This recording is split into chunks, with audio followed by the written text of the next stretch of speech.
Why, hello, hello, hello, my lovely audience members, my wonderful senators and inductees. My name is Coin, and welcome to another episode of The Legend of Zelda, Tears of the Kingdom. You thought I was going to say Breath of the Wild, didn't you?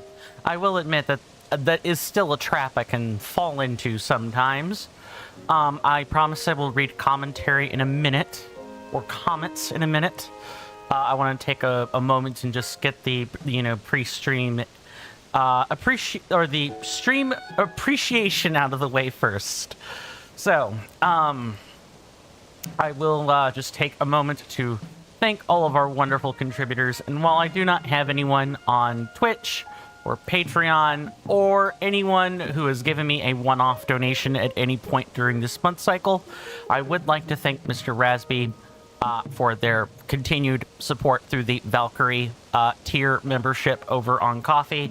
I am working on Outward, promise. I have not forgotten. And life totally hasn't got me pinned down in other ways in the meantime. But I do hope you enjoy the benefits that come along with that, Mr. Rasby the player. If you want to have your names put on any of these placards, I also want to thank the people who have donated and subscribed in the past. All you have to do is, throw $1 at me on Patreon or Coffee a month, or use Coffee or Stream Elements or any of the other avenues for donations if you like my work. Or purchase yourself a Twitch subscription, or use your free Amazon Prime that you get every month as a result, or your free Prime Gaming as a result of your Amazon Prime subscription that you're paying for each month. You get one non-renewable Prime Gaming sub to toss at your favorite streamers and content creators for free. And you get everything but the reduction in ads.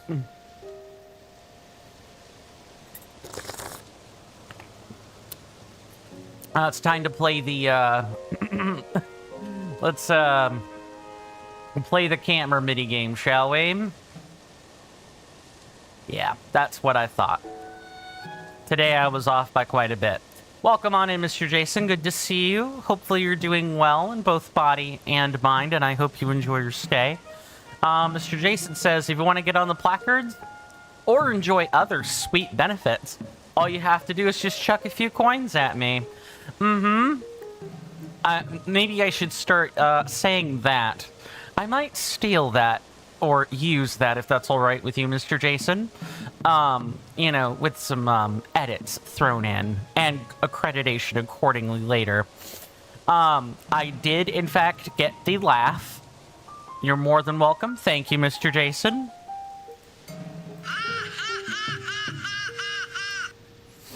I'm still fine-tuning the audio on that laugh, but I did get the... I told you guys I would get the laugh track from Final Fantasy X in here. Like the forced laugh segment that Titus does when Yuna's coaching him through depression, quite literally. Yeah, that's what that laugh is from. It's a pretty infamous laugh. It gets made fun of a lot. The voice actors even commented on even like done a full video, showing the original context for that laugh and everything. So if you want to find that on YouTube, feel free, everyone. Context is important. Context is often the separator between cringe and understandable these days. Coin, I will have the Titus laugh for you by Monday. Tuesday. Yes, if I said Monday, I meant Tuesday. My bad, although I would have had it by Monday as well. Yesterday was not great. I really feel like I should start scheduling, one day after my client jobs just to kind of recover. But the thing is I don't always know if I'm going to be that tired after the end of it, after the end of a client job. And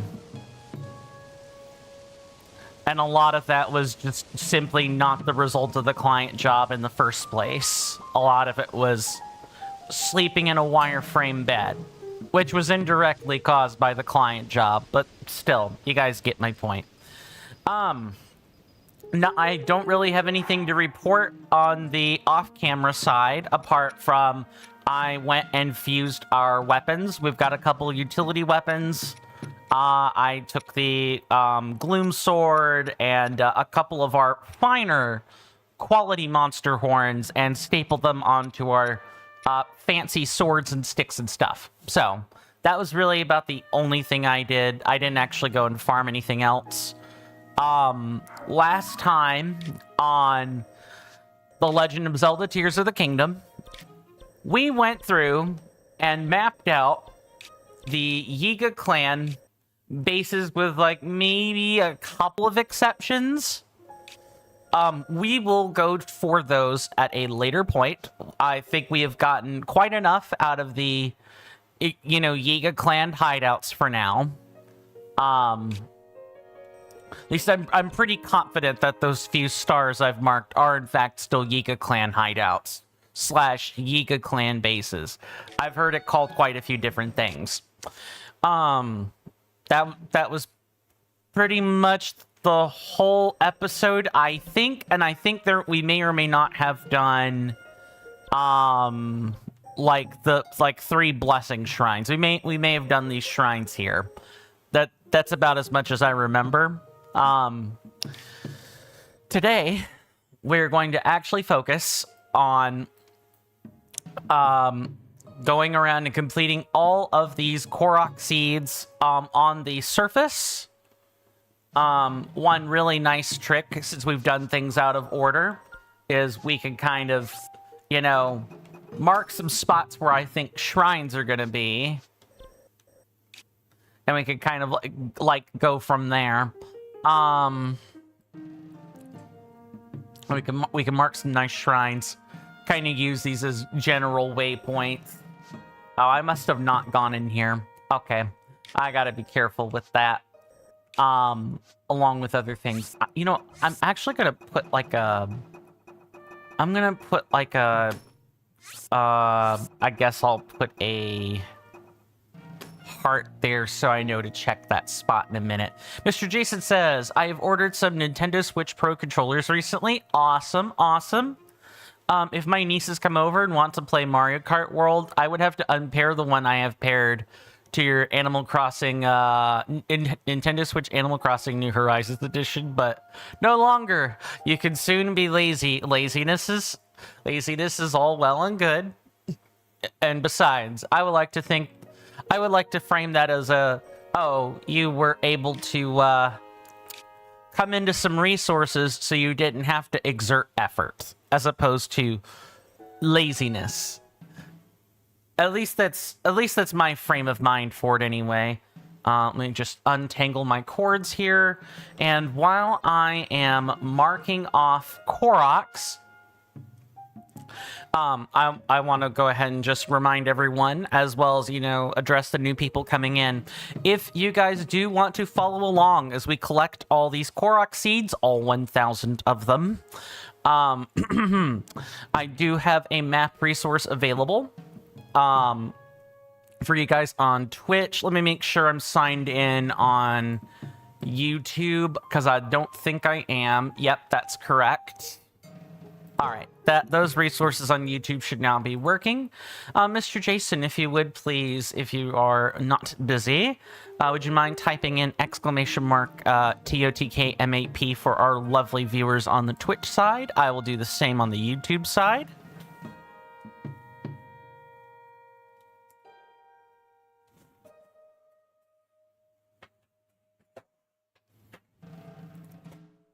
Mr. Jason says, I often order takeaways so you can avoid washing up. Fair. I'll go ahead and do that on the Twitch side as well.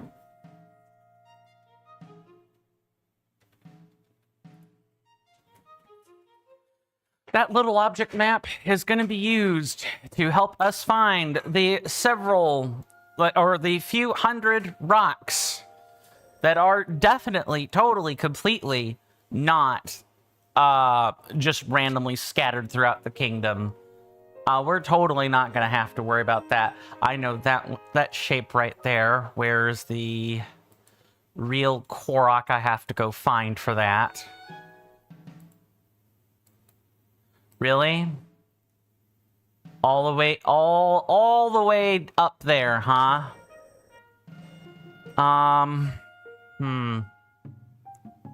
Maybe somewhere in, like, that general direction. We might be taking an early detour into Eldin for, like, a hot second. And then we have... It's this one here, and it's, like, southeast of this little bump there. Mr. Jason says, by the way, Mr. Coin, you were watching a YouTube video of the upcoming Hyrule Warriors Age of Imprisonment, and you saw something horrifying. Oh, do tell, because it's not a guarantee that I'm going to be playing Age of Imprisonment. So spoilers are probably fine. You saw Korok? I mean, that's not really horrifying. It's certainly, you know, loathsome and tedious, but I wouldn't necessarily call it horrifying, because in I mean, you're allowed to call it whatever you want, of course. I'm only saying with Age of Calamity, that's what I was searching for.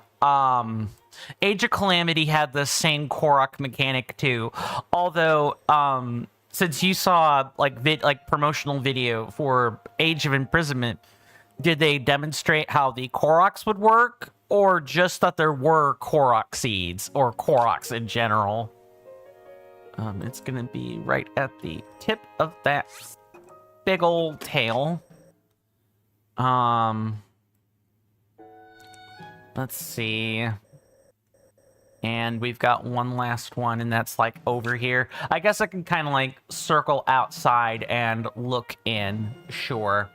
Another friend. All right. You gonna tell me where that is, map? Yes, you are. That's gonna be back over by... over here? Yeah, it's like, it'll be right on a hill if I had to guess. Okay, yeah, that sounds good. We can get started. Mr. Jason says, but it is. Koroks usually mean seeds. Probably. Mr. Jason then goes on to say, I remember the Deathland Badlands in Breath of the Wild. It was Lionel City. Yup. Three Lionels, like one here, one around there, and one around there. I remember that, because those were the same three Lionels I would farm day in and day out for parts. They would all be silver by the time I got done with them. Or maybe I'm misremembering one of them, and one of them is like a fixed tier spawn. I don't quite remember.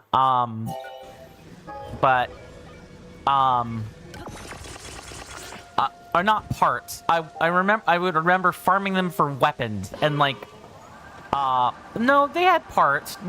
I'm thinking of horns. I'm so Tears of the Kingdom coded that when I think of parts, I think of monster horns, but no, the hooves and guts and stuff. Also, we're gonna shift back to our appropriate armor. So, how was everyone's weekend? I spent mine working, quote unquote. And I did manage to go out and, you know, meet up with my friends for like 3 hours of that weekend job, but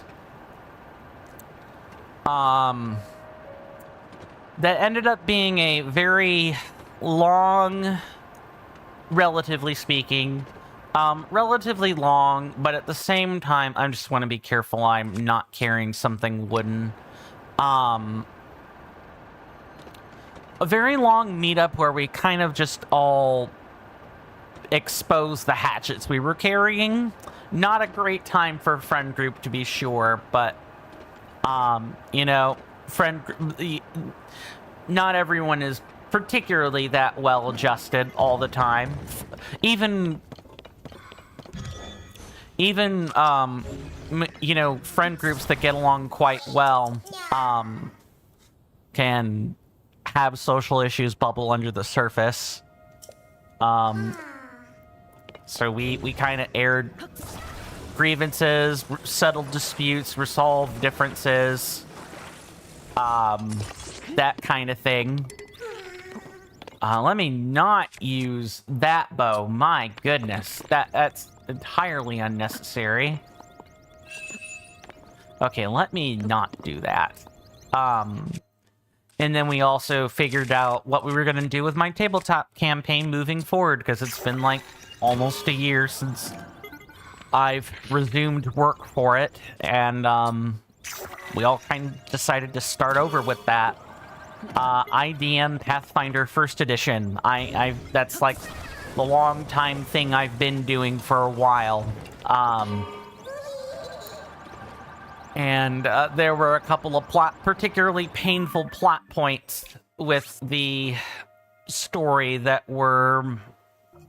Let me delete that pin, and instead it's going to be, like, over there.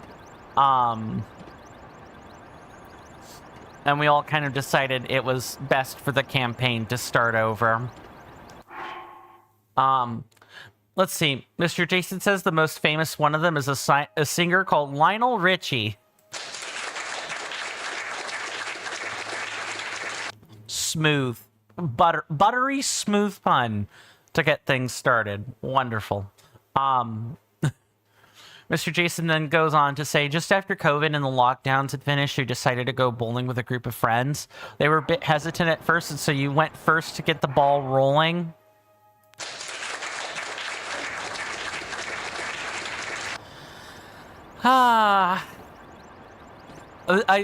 That's like a, you know, that's like a bundled joke. Like, it is a joke, but it also happened. Would I be correct about that second one? And while I'm waiting on the reply to that,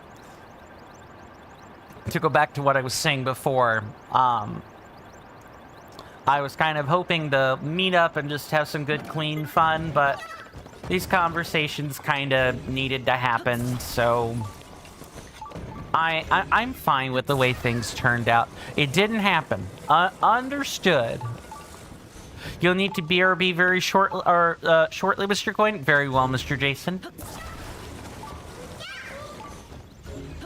Let me just wiggle that off of there.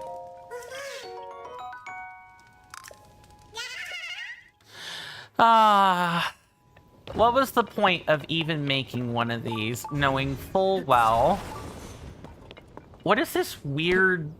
Is this a bone? It's an actual vertebra. Why? Why is there a random vertebra just here? I assume it's not, in fact, random, but I don't much know what to do with that. All right.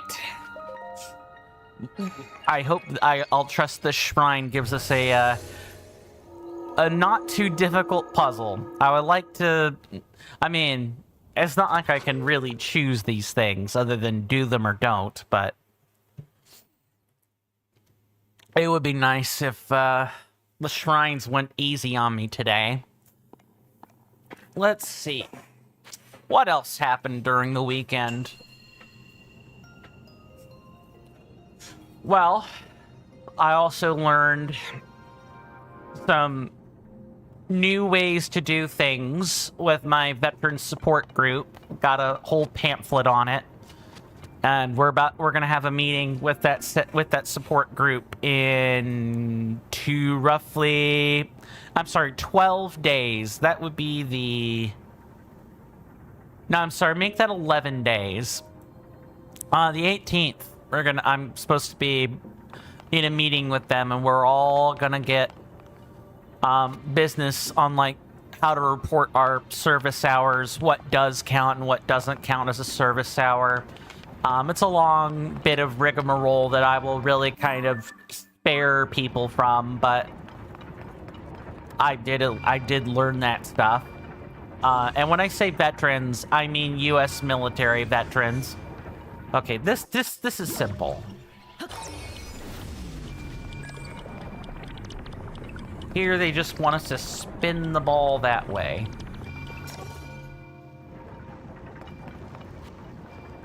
And just have it go into the hole. Are you serious? Please roll in there. It's not gonna do it, is it? Yup. That's one way to quickly unsolve the puzzle you were about to solve. Never mind. I appreciate the game being merciful to me.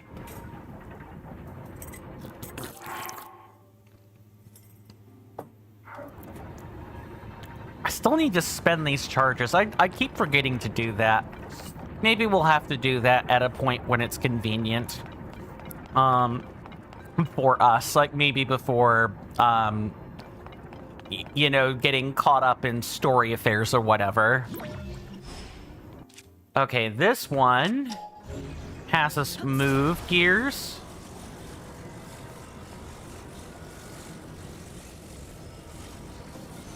A bit. This, not exactly really.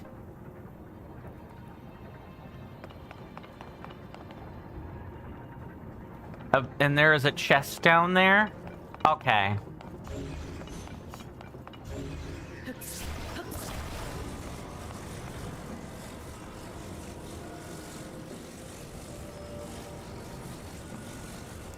Okay, so maybe if I do it this way.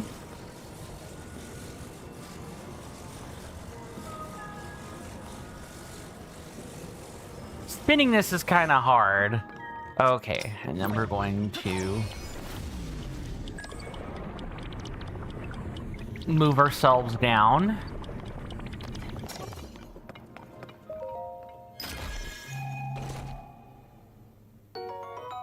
Miny Zonite Longsword. Oh, this gives us the two-handed weapon is what it is. Okay.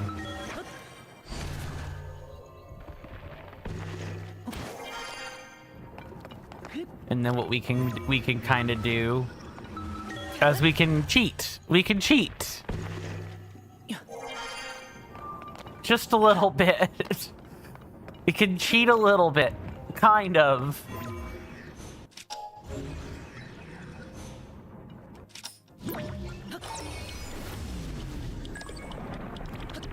Oh, I guess what we could do is maybe something like this. Come on. You can get up there. You could do it. No, it sat too long, spinning. Okay.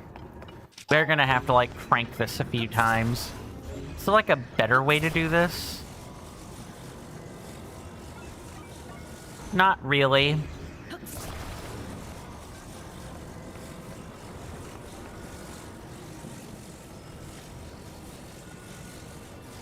Man, they really don't like this. Alright, that should do. We just rewind the mechanism. And then we're good to go. Not okay. That one was merciful. Thank you, game. And then I suppose fast forwarding from this weekend, because there really wasn't much beyond like those two things. You know, I got paid the amount I was supposed to for you know, my work and everything. Yesterday I was stoved up. I really just needed some extra time to recover, and I'm thankful I took that.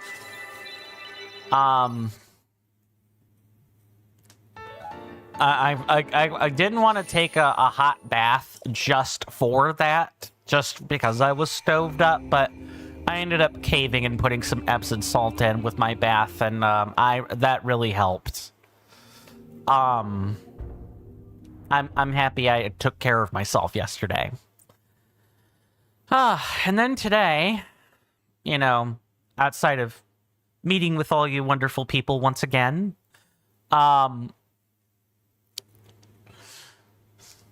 made a checklist and had like a document assistant help me work through it. And then on top of that, I know I'm gonna be eating Taco Bell today. Just gonna make my gut real unhappy. So no, I don't want to do that. I want to do this. And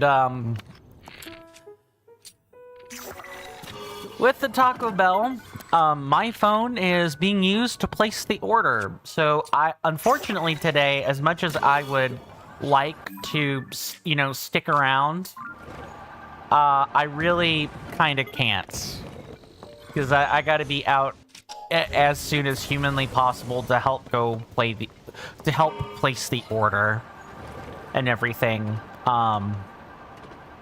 This month has been terrible for networking. Also, I know what I said about today. Please tell me that this is like a random rock, right? Let me check mark that. It is a random rock. Good.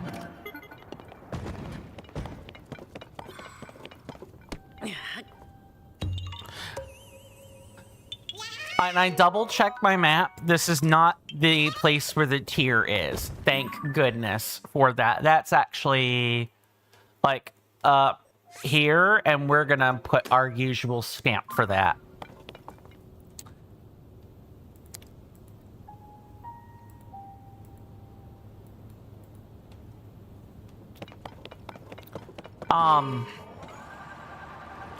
So, I mean, I like guacamole. You know, I do generally like black beans. I like cilantro. Oh, I don't like... I'm finicky with cilantro. It's not that I necessarily dislike it, but I can't have it in strong amounts. Or, you know, my sense of smell does get overwhelmed.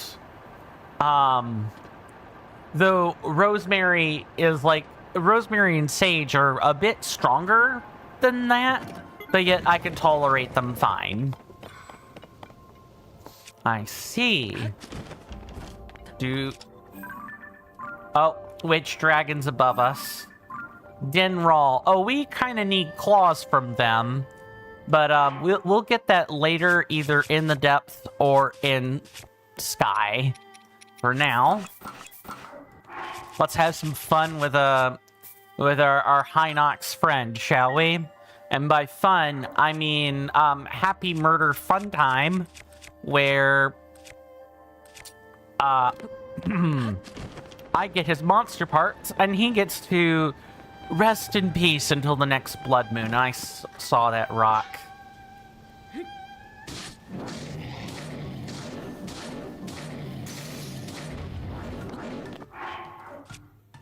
Dang it.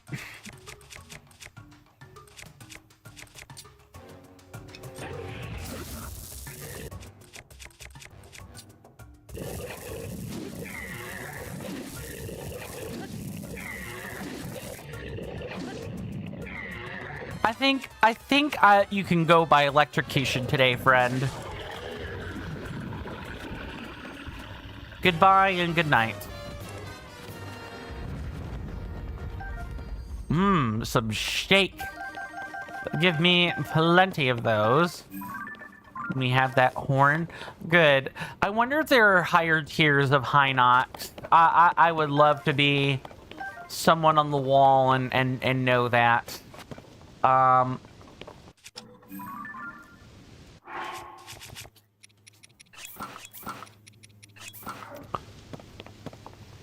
So I think so far, like, my biggest... I'm not quite... I will, you know, do what I've done at the end of every game, and that is, you know, put together my thoughts and everything.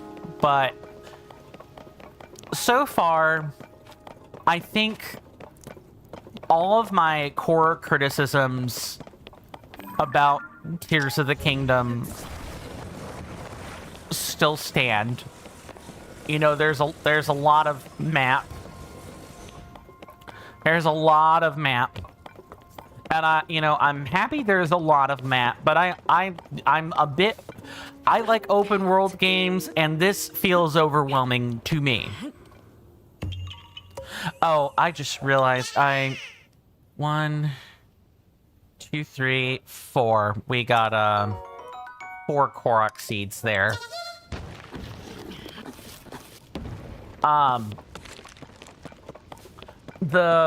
Even though the Korok puzzles are better, I like them more.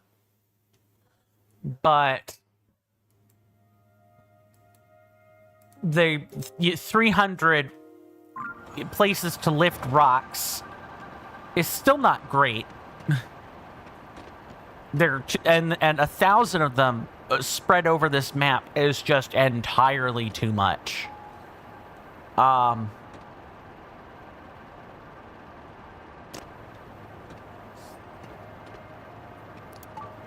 don't know if I have, like, a real criticism of the Zonai part. Or, like, I like the mechanics with, like, the Zonai devices. And I do love, you know, Ascend and Rewind. I like all of that. I really, truly do. A lot of the rest of what I have to say is mostly just nitpicks, where it's like, oh, you know, maybe the Ultra Hand could have been better, or maybe there could have been a way for the fuse mechanic, you know, to work on, work more through a menu. So, like, instead of, like, having this part where you fuse things into the overworld is just fine. I have no problem with that. But maybe if you want to just fuse things to your weapons directly from the menu, there should just be a way to do that from the menu. I want this. Sorry, little one. You can wait like 3 seconds. And I know there was another one not that far from here. My guess is that the random bone shards can act like fused material. Yes, I know. I know.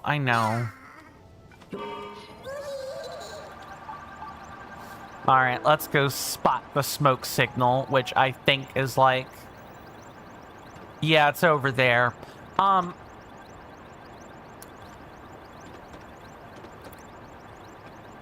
There are lots of things to love about this game, and there are quite a few things to, like, dislike about this game, and then there are quite a few things that are a mixed bag.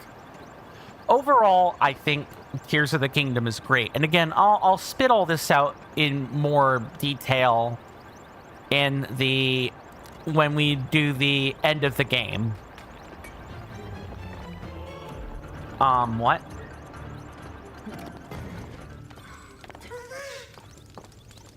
Aha!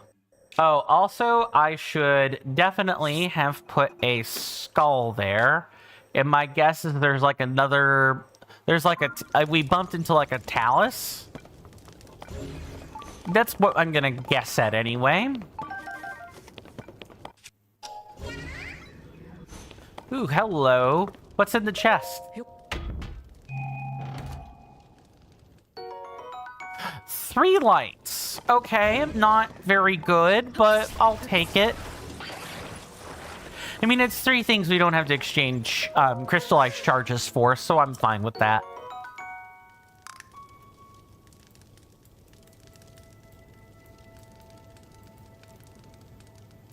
Okay, it's not that one. It's this one right here.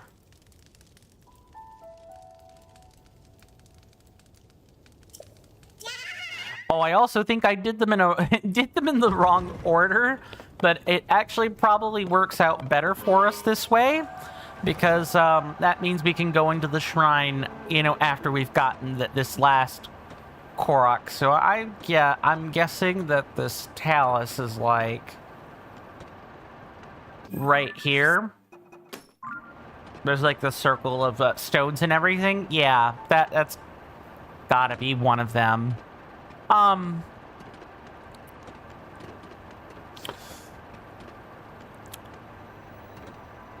not a Nintendo fanboy or anything, but we have played a number of Nintendo games together. You know, over the years.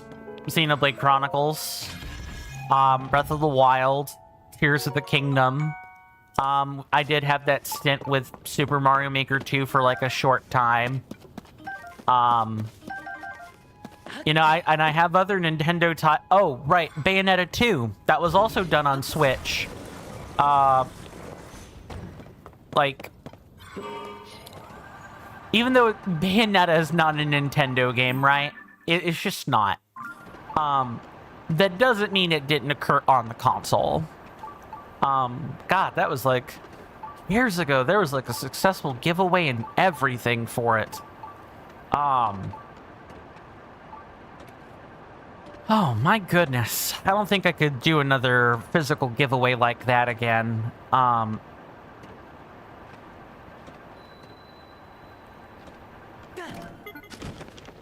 me just come over here.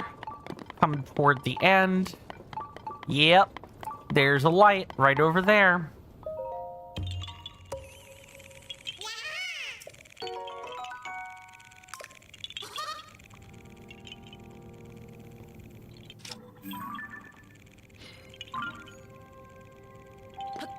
All right, let's go get into the shrine, and after we maybe poked around in this thing's ribcage for just a second, just to see.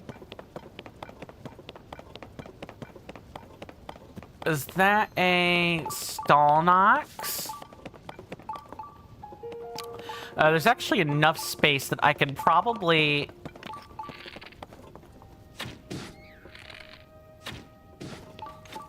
Got him. There's probably enough space that I can, Ooh, we could... I forgot we could snap these. Let's do that right here.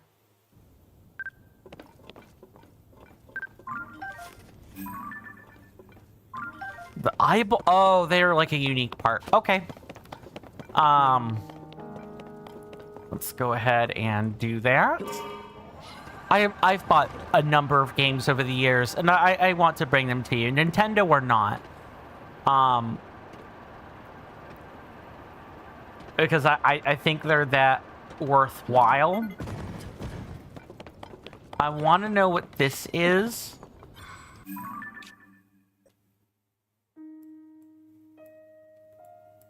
But I think this might be in relation to something else. I'm going to put a star here, so I know to come back to that later.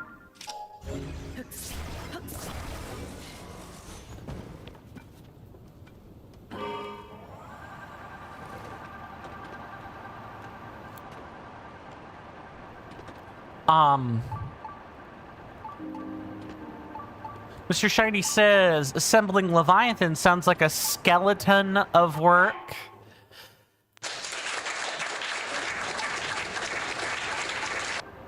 Good work with that one. Welcome on in, Mr. Shiny. Good to see you. Hopefully you're doing well in body and mind today, and I hope you enjoy your stay. You've come in just in time. We have started our Thyphlo, or it could be Thyphlo as well, but I'm pretty sure it's Thyphlo. Region cleanup. Grabbing all the Koroks and such. We had to kind of do things out of order. We're now ready to go in the order we want to go in.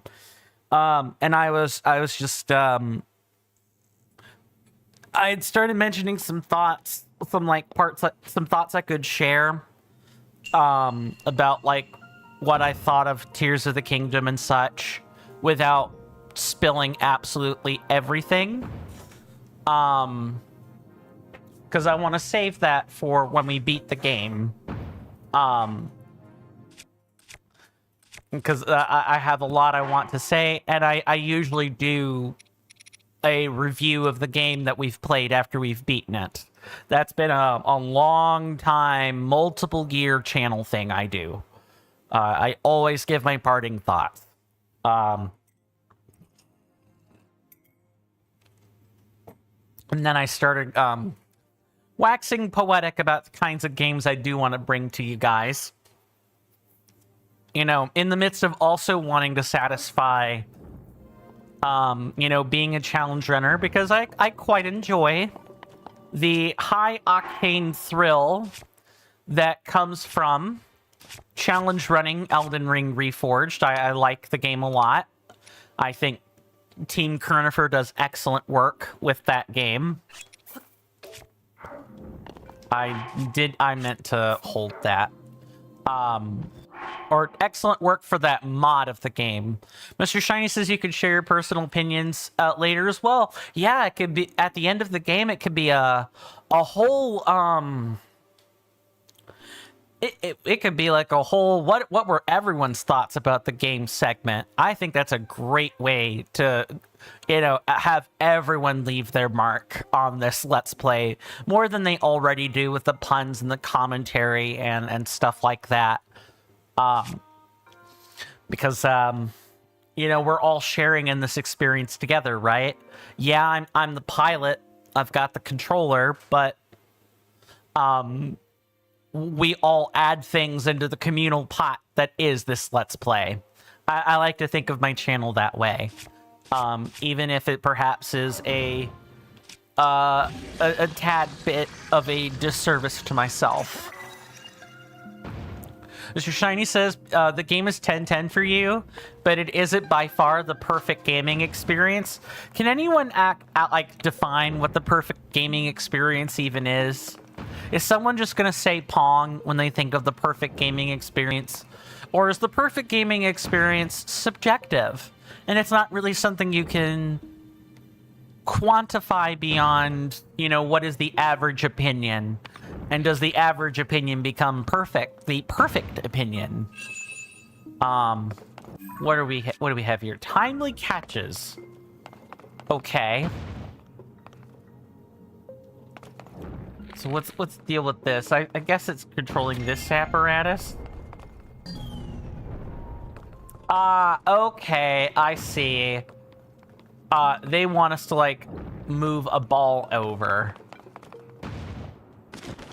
Make sure I've not missed YouTube messages. Unless something changes, I would give Tears of the Kingdom, you know, like a solid 8 out of 10. I think it is the more polished game. There are less things holding it back compared to Breath of the Wild. That doesn't mean that Breath of the Wild was bad. I want to make that clear too. It's not bad. I just hold this game in higher regard. There's a lot more, you know, potential, there's a lot more potential for creativity. There we go. Got it. Please tell me that is a... Okay, that stays put. Good. And now we just need to walk the slide here.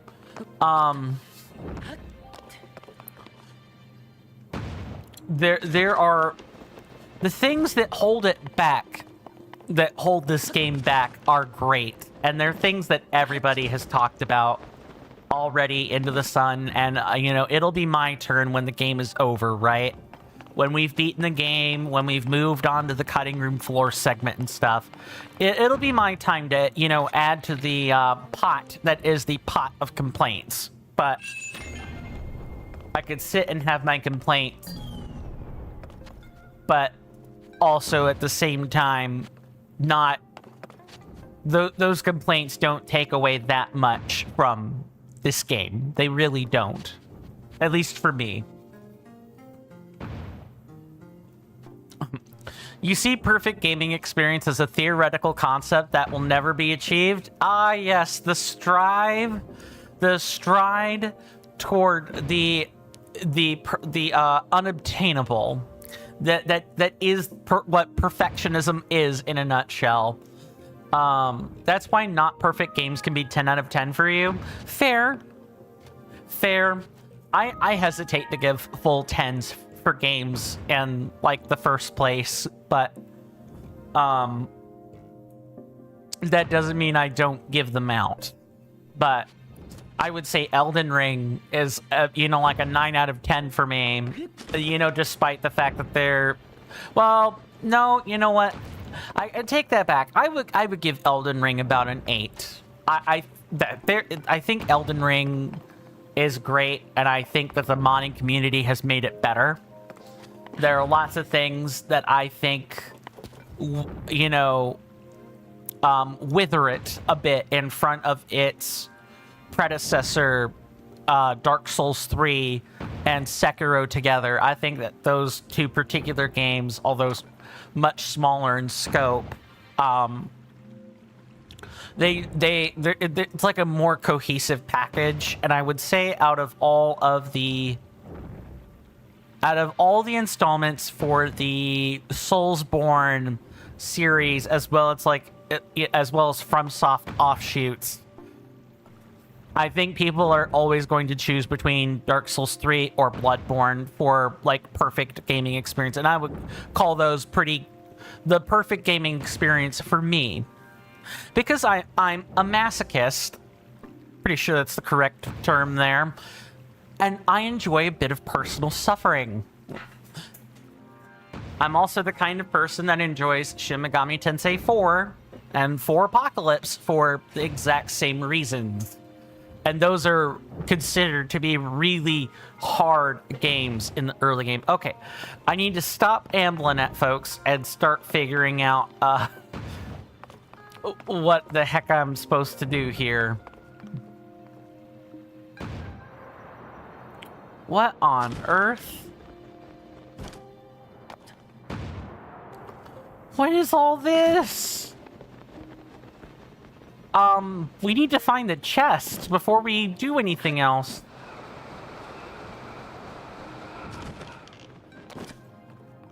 We also make sure I've not missed anything going forward.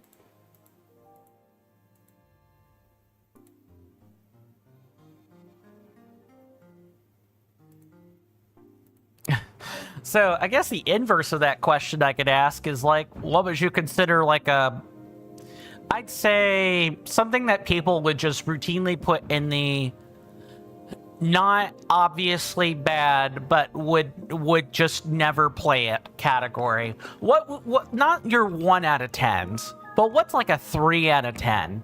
Something that's like, it's definitely a game. It's bad, but it is a game, for sure.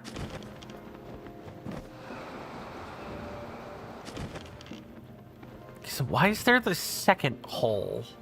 There's like 2 places for water, and I do not particularly know.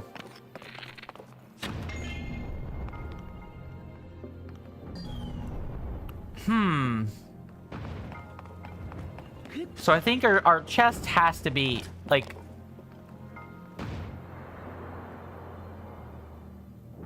somewhere over, like, it's got to be somewhere up here.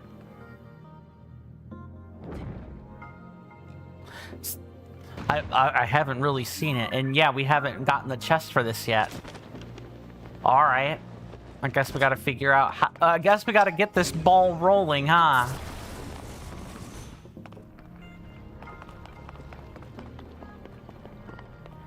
All right, come on, roll down the thing.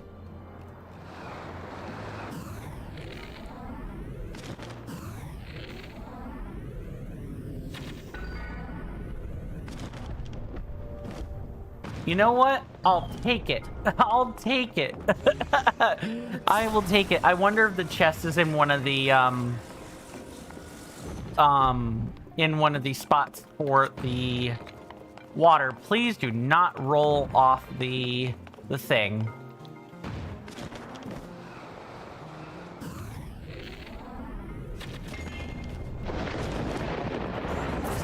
You hear that off in the distance, my senators and inductees? That is an ad storm. In about 5 minutes, it'll blow over us, and then we can get right back to the gaming. Thanks. Sorry, was in the midst of solving a puzzle. That is our cue for the 5-minute warning prior to a commercial break. I want to thank everyone for hanging out with me so much today so far. I really, truly do appreciate it. If you guys like this content and you want to see more, or you want to just keep up with what I'm doing, feel free to follow on Twitch or subscribe on YouTube. Those are free, easy methods to you know, help me as a content creator grow the channel, help with the algorithm.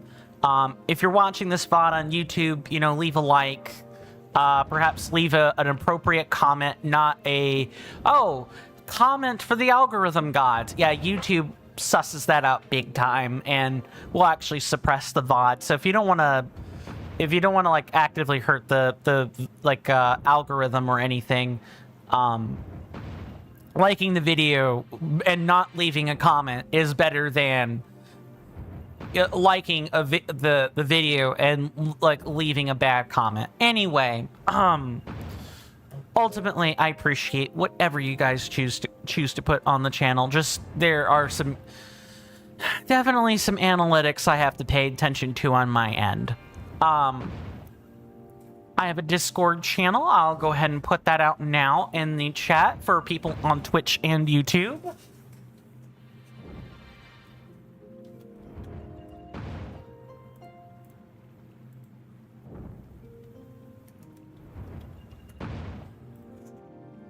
I am looking to cultivate that community, you know, one soul at a time, and it's a pretty quiet place. If you guys like, I do post pictures. I always publish my thumbnails in there, so if you guys want to see them up close, you can do that. I do chat at people every so often. I don't force interaction. Like the onboarding is completely automatic. I think there are lots of things to like about my Discord server, as quaint and perhaps cold as it is.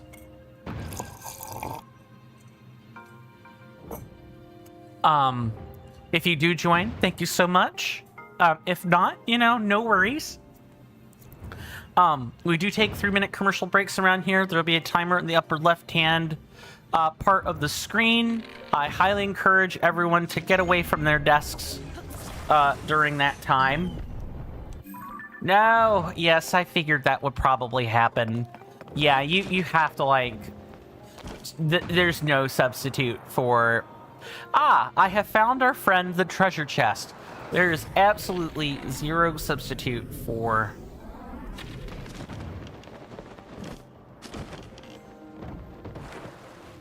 Okay, cool. I was really worried something was gonna happen with that. Just go ahead and open that.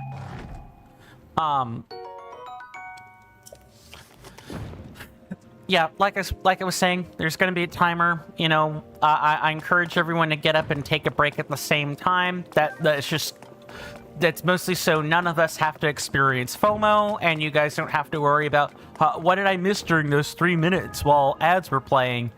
You don't have to worry about that, really and truly. I also get up and stretch during that time, so... You know, it's one of those I recommend we take a break together.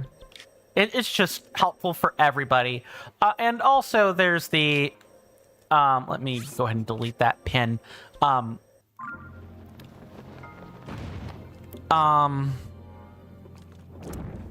totally blanked out what I was going to say.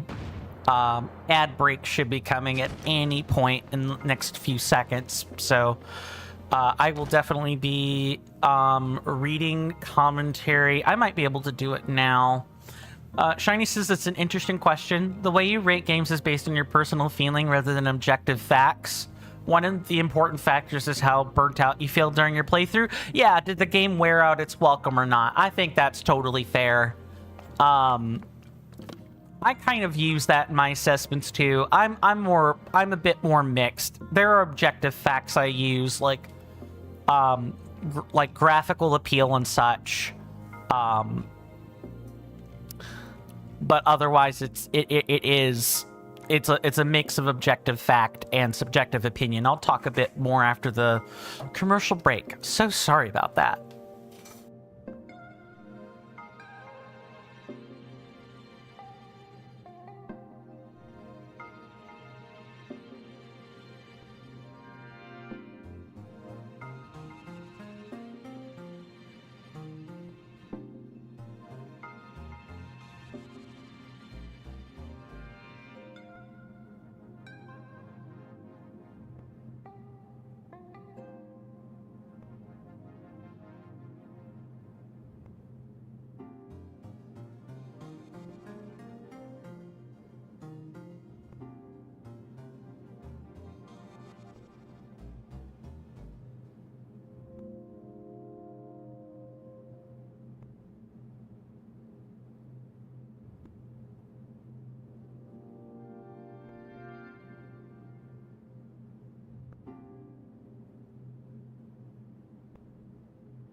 Sorry about that, everybody. I am back. What was I saying? It was in response to Shiny's statement about, right, yes, games can be objectively better, but we'll rate it. Shiny says, so in a game with many flaws, a game with many flaws can be rated 10 out of 10 for you because you enjoyed playing the game despite those flaws. Yeah, like personal ratings versus like aggregate scores is definitely something to consider. Shiny says, another game can be objectively better, but you will rate it lower because, for example, you didn't have as much enjoyment from it. Shiny says, a 3 out of 10 game for you would be the kind of game where gameplay isn't very welcoming to you and you often feel like not opening the game at all. It is the, I hate this game. I forgot why I hated it, so let me open up the game. Oh yeah, I bump into the thing that makes me hate the game. I close the game again. That's a 3 out of 10. At least that's what I feel the quintessential 3 out of 10 is. Everyone also wants to say that, you know, the 1 out of 10s are like objectively the worst. Those are the I hate this game games and everything. No, I don't think so. Because all of the negative criteria and I've seen in reviews is for games that ultimately get a 3 or 4 out of 10. Like, there's something there, clearly. Or like your 2s. Like your 2 out of 10s. Are like those games that have something there, but they get in their own way, wear out their welcome, like very quickly. And yeah, I figured that was probably gonna happen. Just gonna have to get this over with. I'm very bad at this type of puzzle, in case it wasn't abundantly clear why I'm botching it so much. Come on, Link. I gotta wait again. My 3 out of 10 game is one where the graphical style mismatches, like a lot. And you can tell that the graphics and the music were very, like, hacked, like hackneyed, like put together in a very, like, slipshod fashion. If the game has voice acting, the voice acting is, like, very bad. Or, you know, there's a lot of stock sound effects where especially the Wilhelm scream, that gets me to turn off the game way faster than I ever would otherwise. Good, got it. And the gameplay, there are a lot of polarizing elements or elements that are clearly anti-player. Huge amounts of teleporter mazes without a clear indicator of where you're supposed to go. Or you don't need to handhold me on a quest, but you do need, or anything like that. But I do need to have the ability and go back and review what was said without, like, recording it, you know? You shouldn't have to be a content creator to get, you know, nice features in a game. You know, you shouldn't have to... I'm not saying you shouldn't have to pay attention, but you should have fail-safes in place and stuff like that. And there's something there, but it gets in its way so much that it cannot be anything more than 3 out of 10. Mr. Shiny says, "Okay, Mr. Coin, you'll depart for now. I'll try to be available later. No worries. Thank you so much for stopping by, Mr. Shiny. Hope to see you again sooner rather than later. Rest well and be well, my lovely senator." And with that, I'm going to read missed comments and welcome back, Mr. Jason. I trust everything went smoothly for you. As the amazing Mr. Shiny departs, the amazing Mr. Jason returns. Too true. Shiny said that an example of this, of a 3 out of 10 game for them, could be Telltale games. Not bad by any means, but the gameplay simply doesn't tickle your fancy. Playing such games is a daunting experience for you.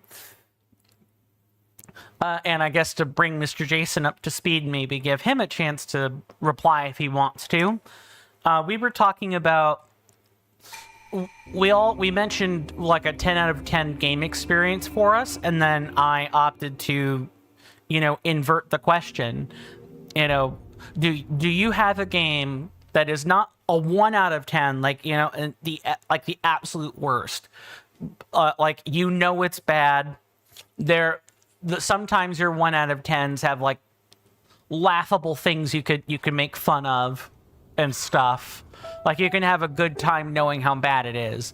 But, like, your 3 out of 10 games, it's like, you hate the game, you will go through a period where you forget why you hate the game, play the game a little while again, and then realize, oh yeah, I hate the game for this reason, and close it. Because that's where I find everyone's hated games to really be, is like in that 2 to 3 out of 10 range. It's the, I know the game is bad.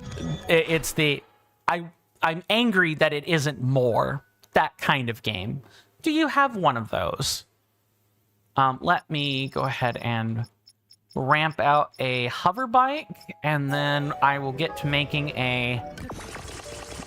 I will plot some new Koroks for us to find. Mr. Jason says, I'm not sure, but I give Mr. Coin an 11 out of 10. At least you don't secretly think I'm a 12. I'm joking. 10 points to anyone who can get the game reference that I said there. Let me go ahead and mark this. Is there anything? There is stuff, but we will end up like sweeping back around to it. Should be fine. I appreciate that, Mr. Jason. I really do. I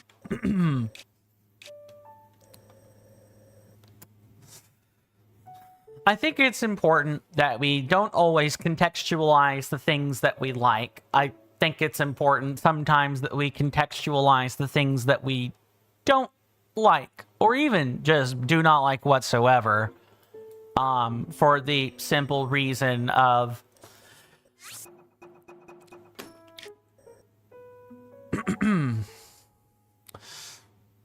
knowing where your standards are. I think it's important to know where your standards are for a game. Even if they're in the dirt, at least you know they're, like, the standards are in the dirt, right? My standards for what I consider to be, like, an alright game, never mind like a great game, are they're very blurry. They're very, very blurry. It's like over here toward like the hill. Is that? I'm reading my map here if people are wondering what I'm doing. It's like right past here.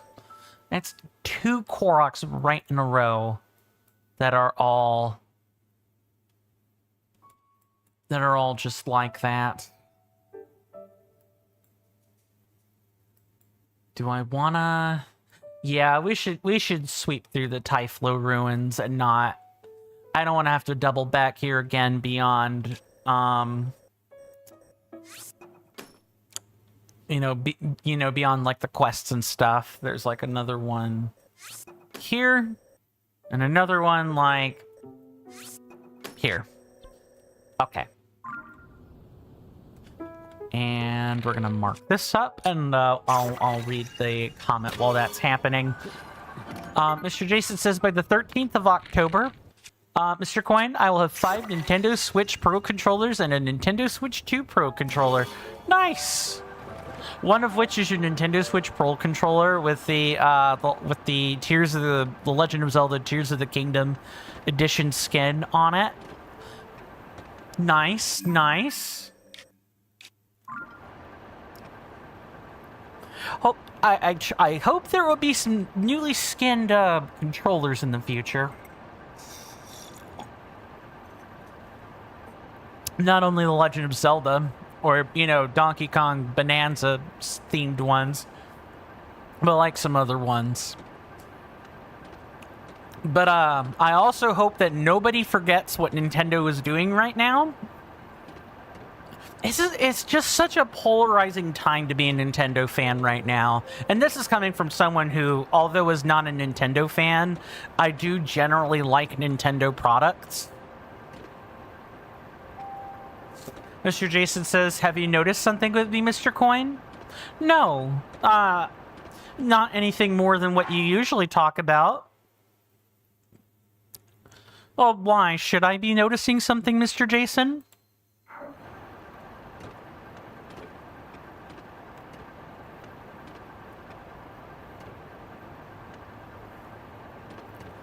Oh, is that a random citizen up there? Yeah, it sure is. Why don't we...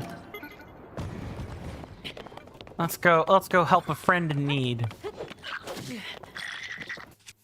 Oh, you hurt me. Ow. Stop.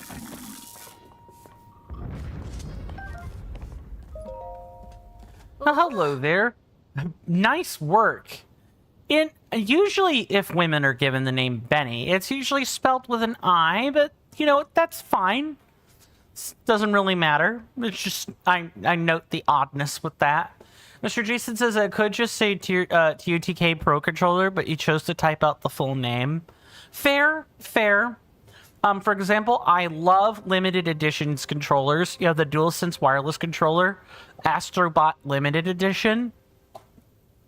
Yeah, that's cool. Like you know, the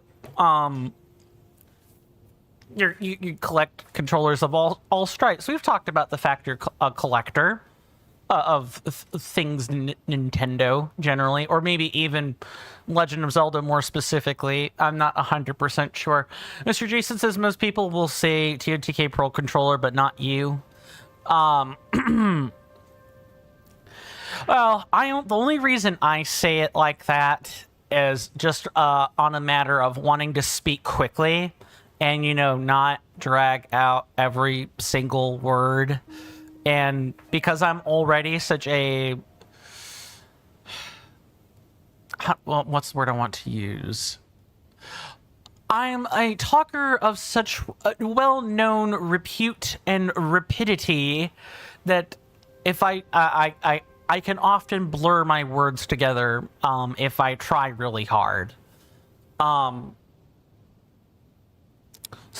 I shorten things for brevity's sake. But I think it's absolutely laudable that you are that you choose to say these things in full, because then when I gloss over them, you know, then the people listening aren't confused either, and they're not wondering what alphabet acronym did he just say again? What now? Makes a lot of sense. Mr. Jason says, also, Mr. Coin, you have the DualSense wireless controller, the 30th anniversary limited edition. What's special about the DualSense controller? If and you don't mind my asking, because I'm not all that familiar with all the different controller types. Nice work. Thanks for the save. This isn't much of a reward, but I hope it helps. Oh god, that makes me want cheesecake so badly. A rich, moist, flavorful dessert with a Hateno cheese base. Hi. Are you a traveler? You seem to know how to handle yourself in a fight. Say, are you aware of the mystery of the geoglyphs that have sprung up all over the world after the upheaval? Yeah. I'm an adventurer looking into those geoglyphs, even if I haven't made much progress yet. I came here because I heard that people have seen a geoglyph in the area, but I've walked up and down these hills and not found any trace of it. No use complaining, though. I'll rest a bit and pick up the search again soon. Maybe I'll see you again while I'm at it. Stay safe, traveler. That's a nice little bit of interaction, and one that I didn't expect. Mr. Jason says, I feel for your DualSense wireless controller Astrobot Limited Edition. Or like the... And the DualSense wireless controller 30th anniversary limited edition, though. The former's been relegated to just the game Astrobot, and then later gets relegated to just the Sony PlayStation 1 remakes and the Sony PlayStation 5. So they're themed for specific activities. That's nice. Mr. Jason says, to answer your question, Mr. Coin, the DualSense wireless controller 30th anniversary limited edition is the same gray as the original Sony PlayStation controller with the same colored buttons. Okay, so there's the color scheming is kind of the important thing. It looks like an original controller, or it's a callback to an original controller. Yes, tell me where your Korok friend is, so I could take you over to him, please, and thank you.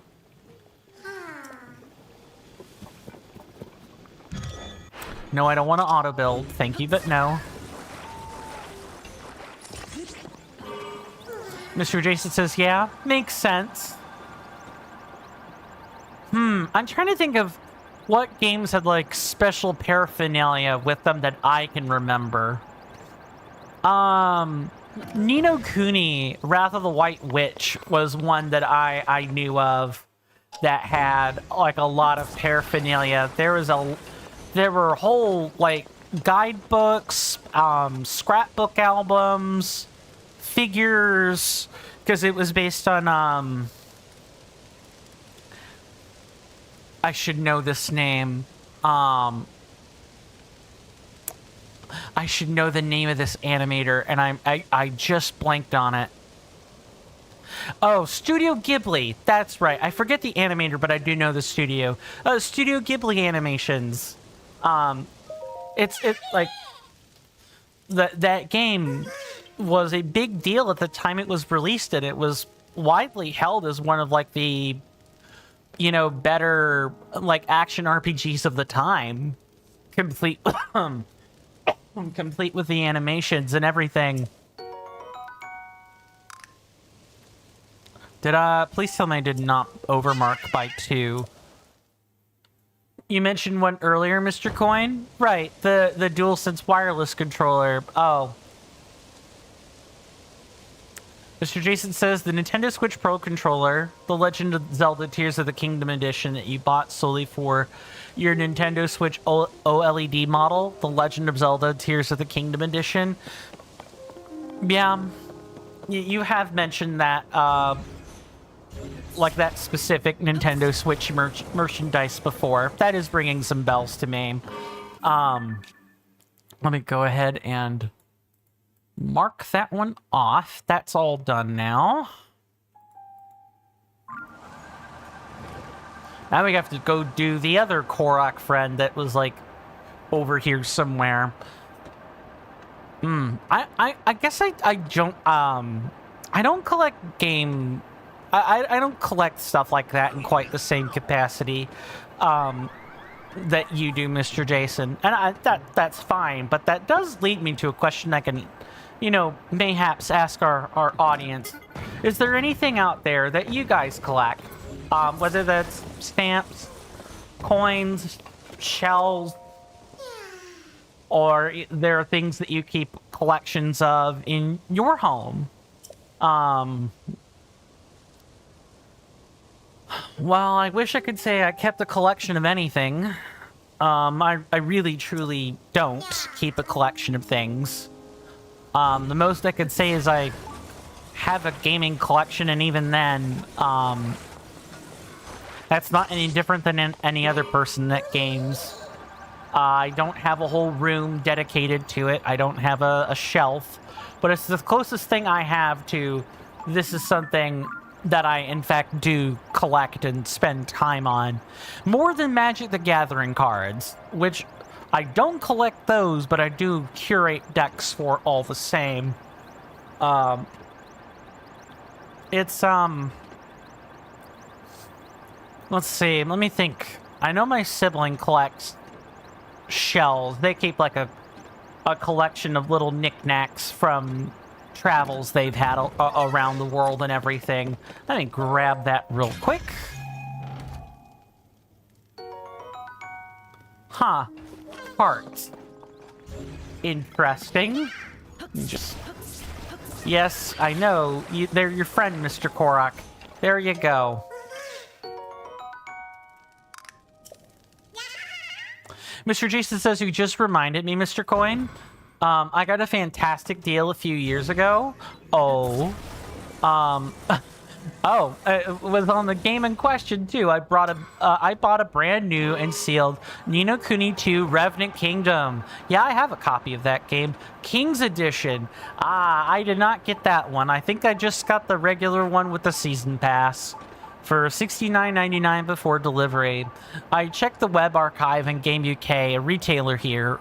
They originally listed that item at its retail price of 159.99 pounds. So you managed to get it for, 90 pounds less. Yeah, that's awesome. Please tell me I got that. Yes, I did in fact get that. Good. I can mark that. Yeah, I think I paid $89.99 US dollars for my version, which was just like a digital release. What did the King's Edition have with that? Or what did the King's Edition of Ni no Kuni 2 have, since you got like the physical pre-order and everything?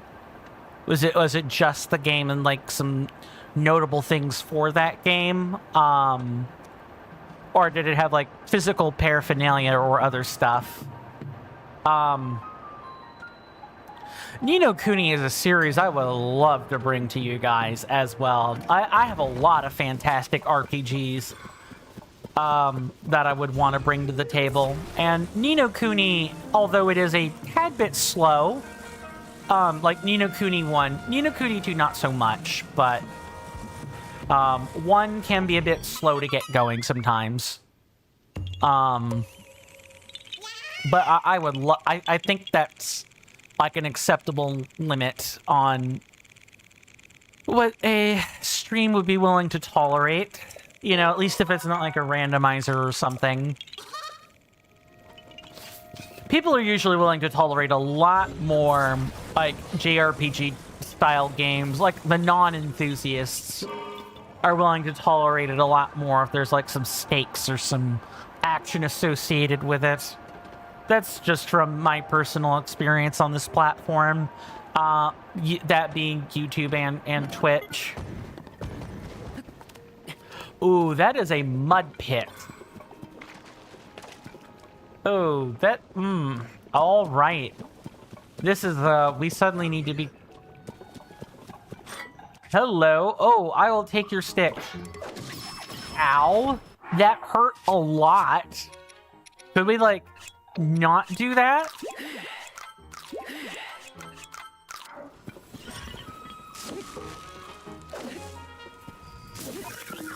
Yeah, I'm gonna have you drop that, please.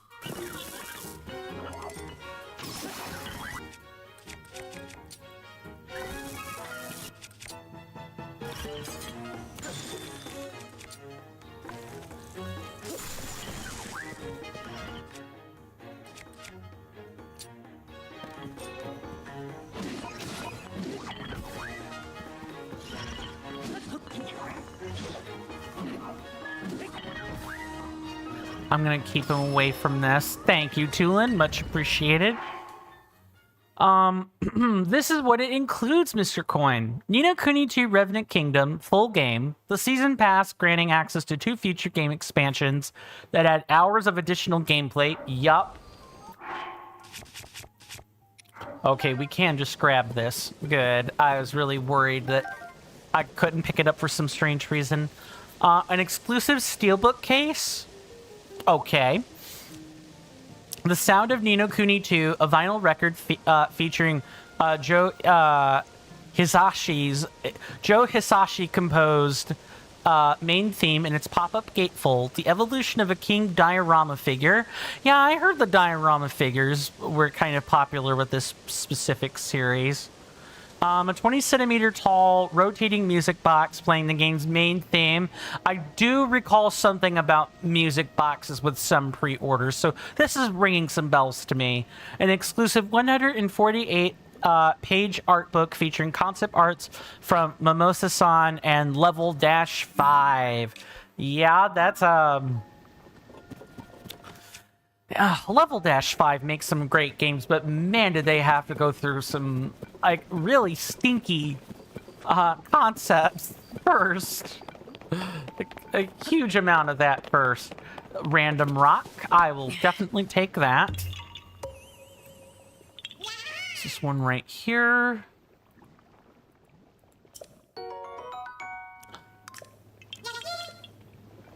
And I have played both Wrath of the White Witch and Revenant Kingdom to like varying amounts. I did enjoy both of what I played. I just got busy with you know, life, specifically college at those express times. I would love to bring that to the channel. Mr. Jason says, and there's and the Kingmakers making a Ni no Kuni 2 on Blu-ray disc. Oh, like a behind-the-scenes thing. Sorry, I forgot to mention that. I forgot to read. My bad. Let's park this bad boy like over here.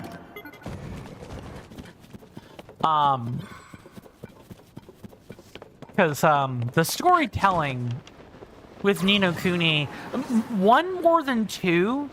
Two's kind of more of a gameplay thing, but both games were good. Parts of it that I played.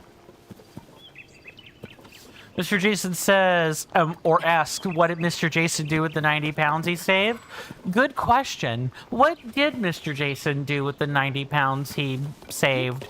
Did he get another game with that? Or, no, of course. You found a second one for less than 70, brand new and sealed. Is that like just... Is that something you keep spare? Or did you, give that to a friend? Just curious. Yeah, the only game I've ever bought spare, you know, if it wasn't like Skyrim or Oblivion, yeah, I suppose those are games I've bought spare. You know, I've bought them like twice. But the game that I bought spare for like the exclusive purpose of giving to another person was Bayonetta 2. Very specifically Bayonetta 2. Not super fresh off of release, but it wasn't all that expensive to get either. I played through the game. I beat the game on this channel. Of course, that's an arc that's kind of been lost to history. No one really knows I did that other than people that are no longer here. I'm just wanting to I'm wanting to like get these choo-choo jellies before there are problems. Thanks, Tulin. I was wanting to farm those. Whatever. Let me go ahead and mark some Koroks. Mr. Jason says so you can open one. Oh, so the King's Edition is kept in a display case? Would that be relatively accurate? Mr. Jason says gifting to a friend.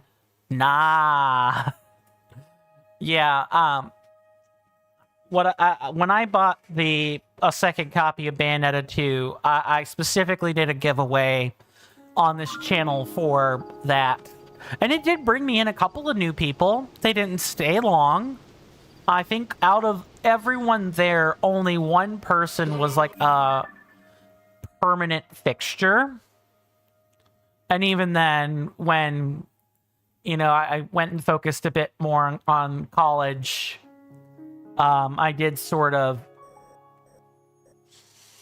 I did sort of like fall off that bandwagon for a short time, and they did too, obviously, understandably so. All right, that one is a tent. Where's the real friend? Like way over there, and more specifically, right here. Okay, got it. What else?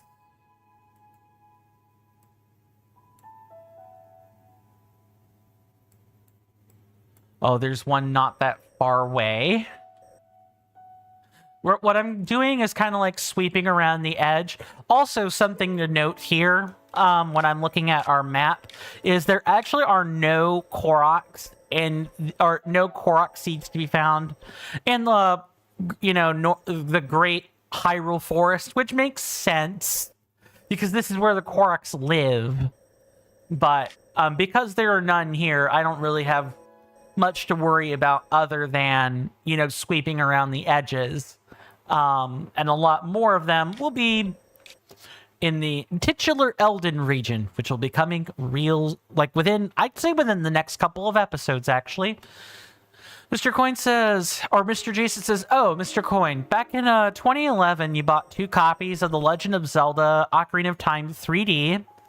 And Game UK gave out a free case with a poster for free. Awesome. It's always nice to get like free merch. That goes in a nice little display case and everything. It's like, oh, I can literally spot it. It's right there. Okay. I registered the game on Club Nintendo. Yeah, I remember when that was a thing. That was a long time ago. And became eligible to receive a Legend of Zelda Ocarina of Time 3D soundtrack CD. And to this day, you have a new and sealed copy of the game, bonus case, and soundtrack CD, as well as an opened one of each. Awesome. And since then, you've seen a sold eBay listing and someone else's sealed copy of The Legend of Zelda Ocarina of Time 3D sold for £150, Mr. Coin. No doubt. Yeah, people do be wanting a return on their investment or what have you. Game resale or game reselling markets are huge thing. There's like a shrine over here. There's a rock up here. Well, I wasn't kidding when I said Thyphlo literally has only a few Koroks. I truly do mean that. There's an interesting little design there. I mean, did the 3D soundtrack CD? I'm not super familiar with Ocarina of Time 3D because I just don't have. I have a 3DS. I do not have. I just don't have that game whatsoever. Does the soundtrack? Did the soundtrack get changed? My understanding is like other than like compression, like audio compression for the 3DS, the soundtrack did not change. Mr. Jason says, I don't really have any sources, but someone contacted Nintendo and said the soundtrack CD was limited to 2,000 copies. So you have 2 out of 2,000? Yeah, that's like you have like 0.1% of the product. Yeah, I'm not surprised that I see it. It's literally right over there. Right up there on the top of this bird statue.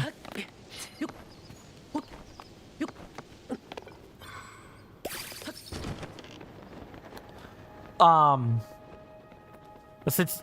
that's just for the collection. I can't imagine what the soundtrack CD would be worth, considering that there are only 2,000 copies in circulation, and out of those 2,000 copies, or I should say, there are only 2,000 copies of product, but there are like almost 8 billion, or a bit over 8 billion, like 8 billion people. That's got to be worth like a ton of money. Mr. Jason says that's a running thing with you. Unless something weird happens, you've usually gotten 2 of a thing. Makes sense. You know, especially, you know, one for collection purposes and one to open and actually enjoy. I totally get that. You know, that way, if you ever had to... I mean, I don't think you'd have to pawn off your collections for any reason, Mr. Jason. But having pristine packages of things to sell back if you needed the money is very pragmatic, even if that is not at all the intention of keeping them sealed. Those things will develop appreciation or will appreciate in value. Mr. Jason says, oh, Mr. Coin, the same thing happened in Europe with Paper Mario Sticker Star. You registered your copy on Club Nintendo and was able to get a Paper Mario Sticker Star sticker book. It said it was limited to 10,000 copies in Europe. I'm going to do this one first. Just because that's less flying around for yours truly. Let's find our friend, the rock. We need a big old rock. Maybe something like a cinder block would be better for me. It's like right over here. Yeah, and that's like only 5 times the number of product for that, you know, soundtrack CD. I can't imagine that also not being worth significant quid. When we get into the shrine, I'll know how much I've overcounted by. I'm almost certain I've overcounted by 2. I feel it. I can sense it. But human senses are known to be misled from time to time. Yes, Mr. Korok, show me where your friend is. Up there? Yep. Mr. Jason says, and that one you can 100% confirm. You saw it on Nintendo's UK website? Gotcha.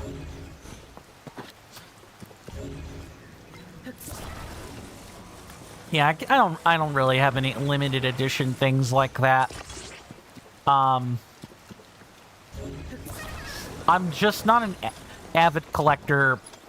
I shouldn't say that. It's not that I wouldn't avidly collect things. It's that really, at this current juncture, I don't have the income. And back when I did have income, I had to spend roughly...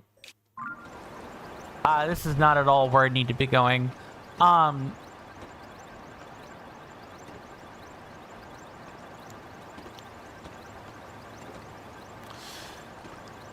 You know, it still wasn't all that discretionary.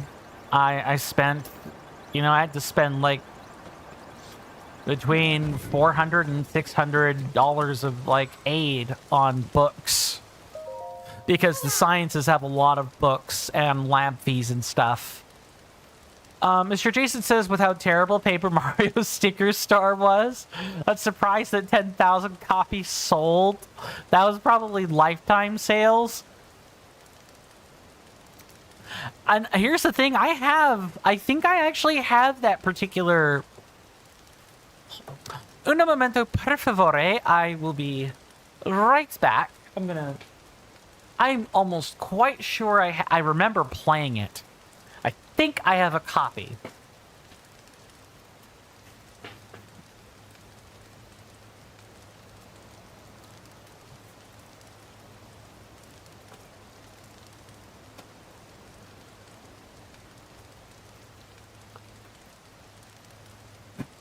Sure, Mr. Jason, I would love to know the kicker. Yep, I have my... Let me flip over into the recording segment. Here's my own copy. I bought the game and didn't think it was that terrible, but definitely not all that great either. It definitely didn't feel like Paper Mario to me. It felt like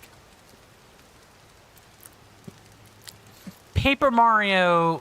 if it were gimmicked, severely gimmicked, and,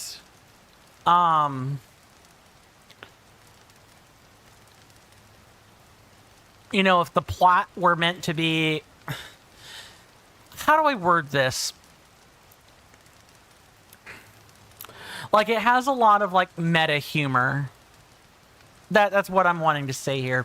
For those of you that aren't, like, super familiar with where I'm coming from for this, if you guys know the Marvel DC universe, moreover Marvel movies, and I would say anything from like post 2012 onward,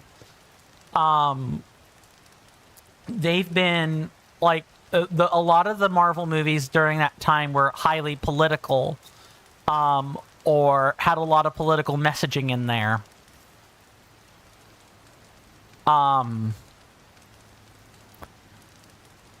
Or there are other issues or other tropes that get pointed out in a... You can definitely tell the joke took you out of the movie. I felt Paper Mario Sticker Star had had a surprising amount of meta humor in it for the segments in which I saw. I don't hate meta humor. I do think there are times where coming at talking about something that's happened in the real world as like a joke can be funny, but I think there has to be a limit to that. As with all things require balance.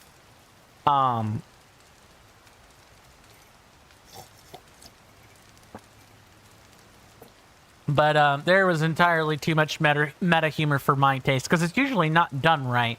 Or the meta humor is meant to be the vehicle in which to talk about something unsavory or political in a way that's like just LOL unironic actor self-insert, and it's not very flattering or funny, at least to me. Let me just tilt these things ever so slightly. Mr. Jason says, the kicker on eBay for, Paper Mario Sticker Star. I saw people listing the game in the sticker book on eBay for less than the game was worth. So they didn't know the value, and so now you have 3 Paper Mario Sticker Star sticker books. I saw 2 listings, you see, Mr. Coin? Those sellers clearly didn't see that it said limited to 10,000 copies in Europe. Yeah, so now you have 3 out of 10,000, Mr. Coin. And that's a that's like a whole order of magnitude. You had like 0.1% of the product for the soundtrack CD. You have like 100th or a bit over 100th of a percent on the sticker books. They probably wouldn't sell for that, as you were saying. It's probably not worth all that much, considering how bad the game tanked, right? It basically... like, I'm surprised that the series didn't, sing its last opera song right then and there. Did I not, seriously... Yeah, I don't think I did. Oh, I'm in the midst of carrying one of those things over here. Okay. And then there was this one that I definitely picked up. What? Oh, I wonder what happened to him. I'm over here. Out of your viewing range.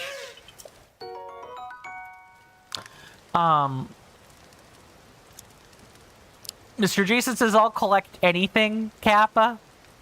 I mean, there's definitely some people that will collect almost anything. I have like a few things I really care about, and then the rest are like, okay, if I have it, great. If not, no big deal. I think between, Magic the Gathering and my games, I love both. I would like to keep both, but if I had to choose, I would keep my gaming collection, every time. Because I can make content off that. No, and more seriousness, it's not even so much that as it is, all of my memories, or most of my memories, are through video games. It wasn't until quite a bit later that, I developed an appreciation for, the trading card game Magic the Gathering. And and I started actually keeping a deck for it, and everything. That didn't happen until around 2016. Yeah, around 2015, 2016. Because I remember when Magic Origins was a thing. Or like Origin of the Duels or whatever. Okay, let's skip that. I know it's there. And let's grab these other 2 Koroks. And then we'll go back for that shrine. And my exposure to Magic the Gathering was through Duels of the Planeswalkers in like 2012, 2011, when they had the old Nissa design before they made her a lesbian Planeswalker that ended up unfolding later. You know what I can do? I wonder if I can use this to kind of like plug in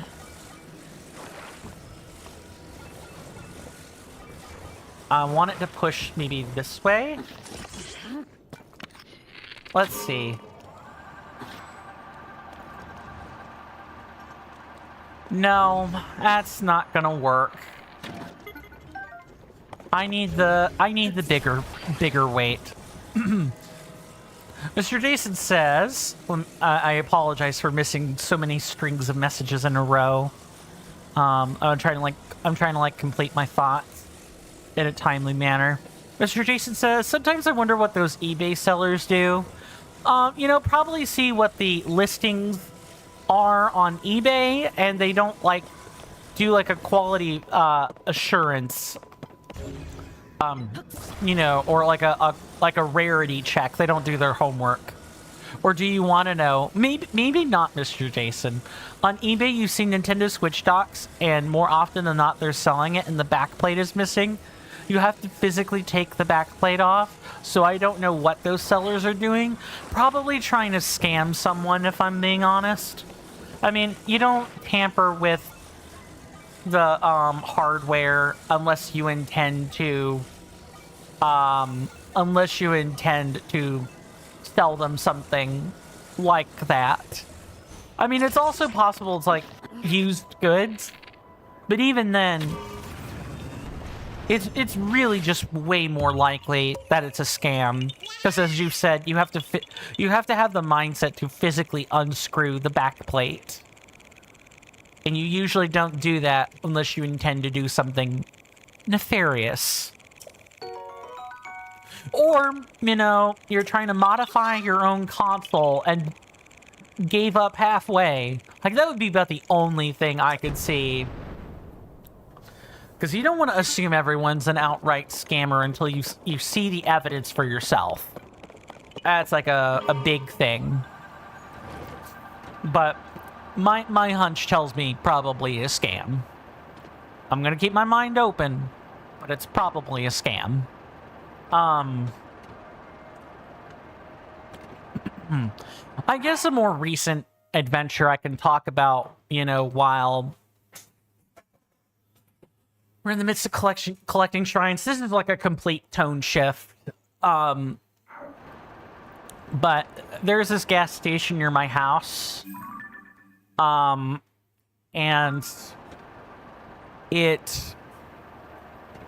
there are a lot of the misfortunate, let's call it, that have gathered there.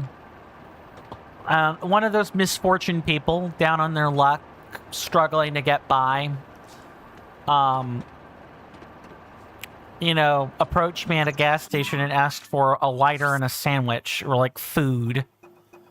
And I was like, no guarantees, but I'll see what I can do. Typical things you might tell someone, or that's asking you for stuff. So I went and bought a relatively cheap sandwich and a lighter, exactly like what was asked of me. And apparently, behind me in the station, was what I can only assume to be like the local handler and dealer from the hotel, who apparently handles this person, and he was not that far away from... Hello, Mr. Yiga clan member. Don't you dare shoot my vehicle. Get out of here with that. No, get out of here with that.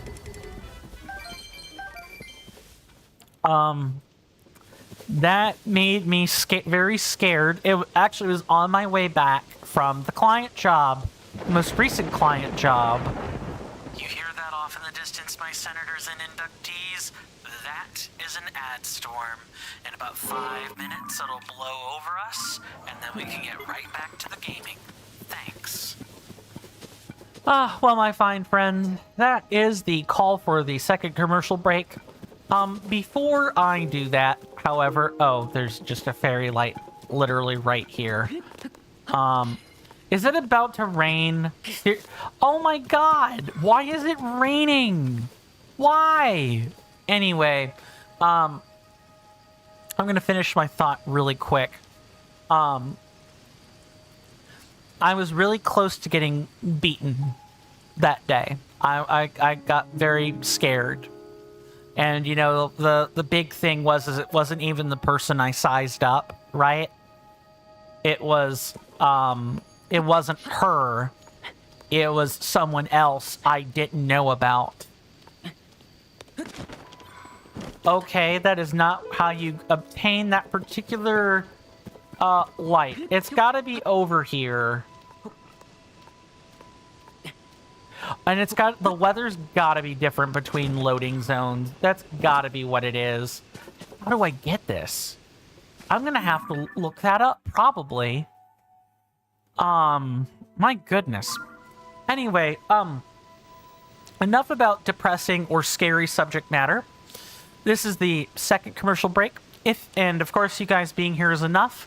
But if you do feel like being financially generous and chucking some change at me, so to speak, you can end up with a number of wonderful benefits, like having your name put on the appreciation placard at the start of the stream, like private Discord membership perks, semi-exclusive video content on Patreon and Coffee or elsewhere, and so on. If you guys want all of that and more, please check out the link tree in the description of the YouTube video, or, check out the link tree link on the bottom right-hand corner underneath the video player. It'll be directly right under that. That has links to my Patreon, my Coffee, and so on. For you guys on Twitch, my donation section also has both the PayPal and the Stream Elements links if you're interested in some, relatively no fanfare contributions. I've thought of something for everybody. So if you like my work and you want to see more and you want to reward me for what you think is a good job, there you go. Same deals last time. We take commercial breaks here. They're roughly 3 minutes long. I highly recommend that you stretch, grab a snack, or do something worthwhile, as I will be doing the exact same thing. I will be getting up and stretching my legs, and I will probably be away from my desk during those 3 minutes. I structure my breaks this way so that you guys don't miss out on the streams or anything. No, there's no, oh, I played a random ad in the middle of the stream. What the heck is your problem? Click, goodbye. I want to avoid that. I think that's a bad viewership experience. So I've structured my ads this way to prevent that experience. Mr. Jason says, inside of the Legend of Zelda Ocarina of Time 3D pre-order bonus case with the poster that you got 2 of from Game UK, you get these little cutouts in the inside of the box, and you see little rupee graphics.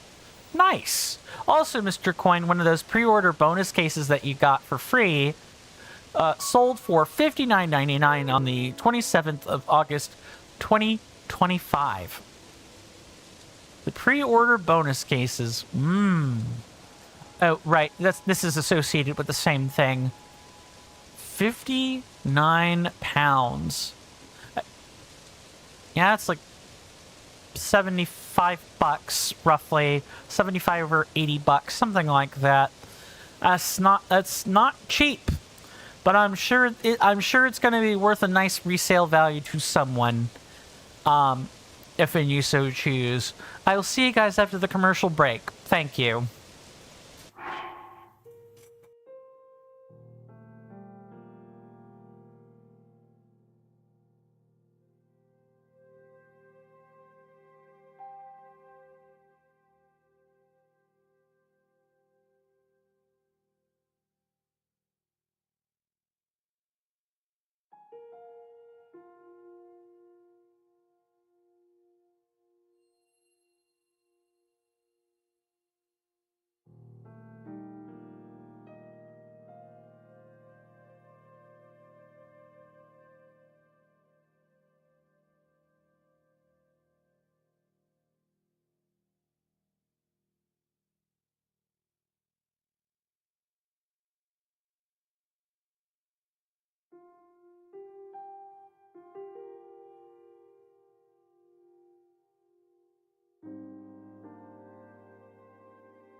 Sorry about that, everybody. I had to handle some logistical problems for later this evening. As a reminder, I will have to cut and run at 5 sharp this evening. I gotta be, ready to put in everyone's dinner orders on the app we're using to order and such. So I wish I could like stick around and do the usual outro. So we'll kind of have to do that, like maybe 5 minutes beforehand or something along those lines. Maybe. Also, I meant to look into this during break, but got caught up with logistical issues, so I couldn't do that. Let us check on chat. Okay?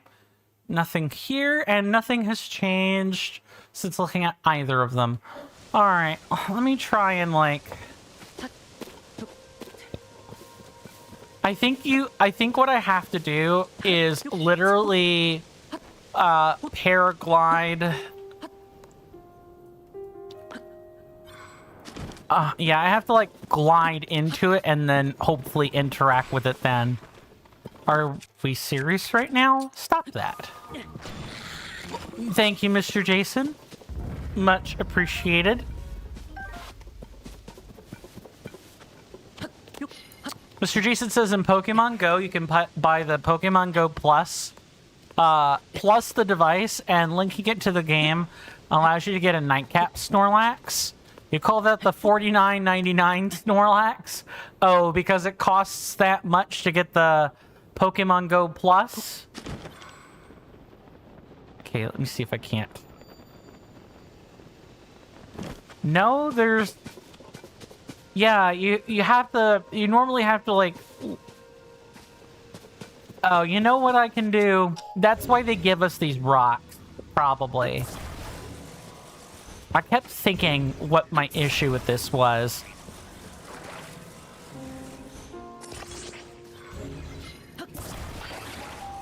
Just have to, like, tilt this so it's flat. And one more time for good measure.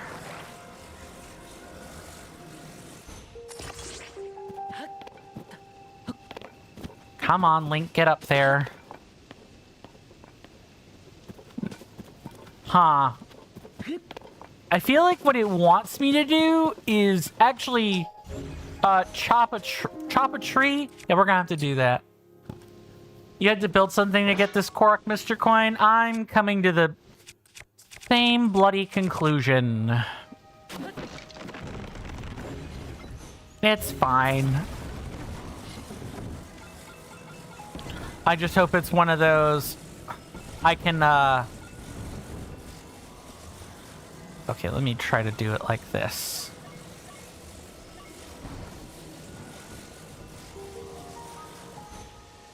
And that should... Oh, okay. I see. We can make like a suitable anchor. If we can just do it like this. I don't need to like heavily over-engineer the solution, but doing something would probably actually help here.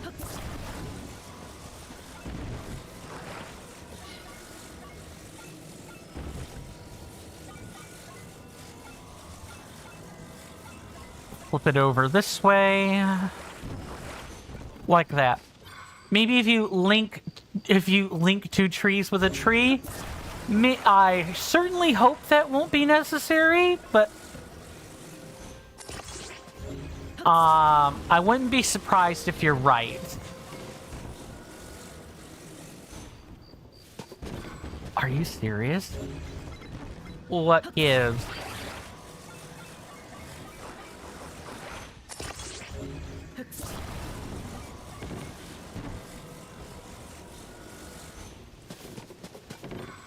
Yeah, I have to do that.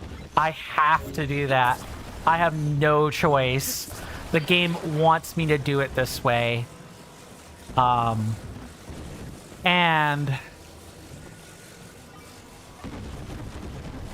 I'm not even sure.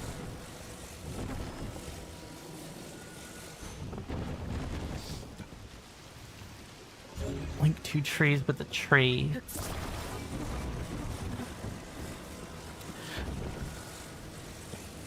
So I get that, but it's actually, it's probably like these 2 trees, and I'm gonna have to like,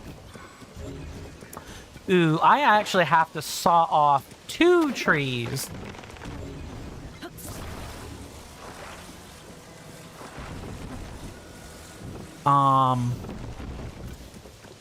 Or like saw off a few trees. How do I want to go about this?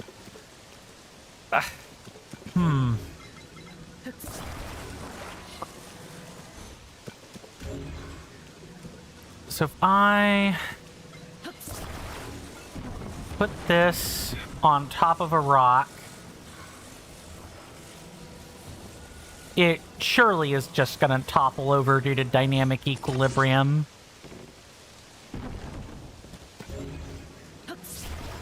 Huh. I think I need to use Zonai devices here. I don't think I have... I don't even think I could do this for free. Or... Wait a sec. Wait a sec. No, I know what my problem is. I need to make an A-frame. That's exactly what I need to do.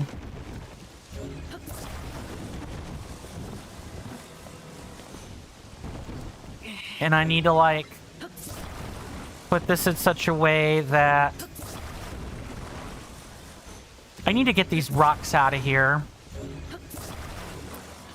Most Korok puzzles. Easy. Even the ones that require you to, like, carry a friend over. Easy. This takes me, like, close to full-on... like... absolutely just a dead-on 15 minutes to, like, do correctly. Alright. And it won't even hold.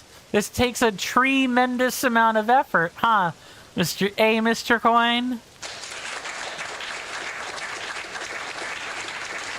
That was a good one. However, my mood is more of a...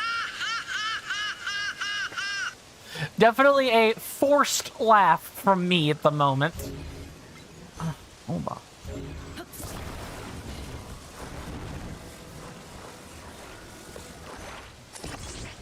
There we go. I've got the little component.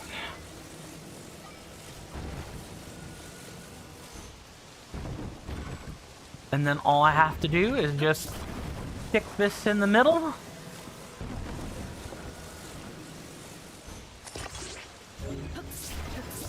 And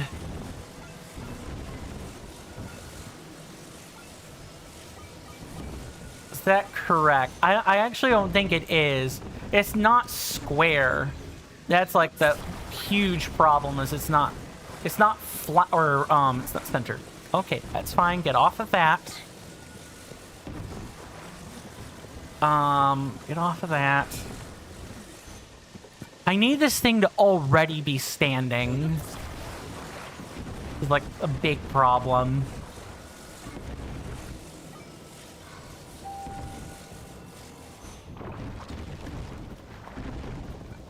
And I just can't. Also, everyone and their mother literally wants me not to do this. Mr. Jason says, while you were in break, you made another discovery on eBay. One of those same pre-order bonus cases with the poster sold pre-owned for $52, or I'm sorry, 52 pounds and 68 eighths of another pound. Not bad for something that was free. Wait, ignore that. Ah, okay. I assume corrections will be coming shortly. Very well.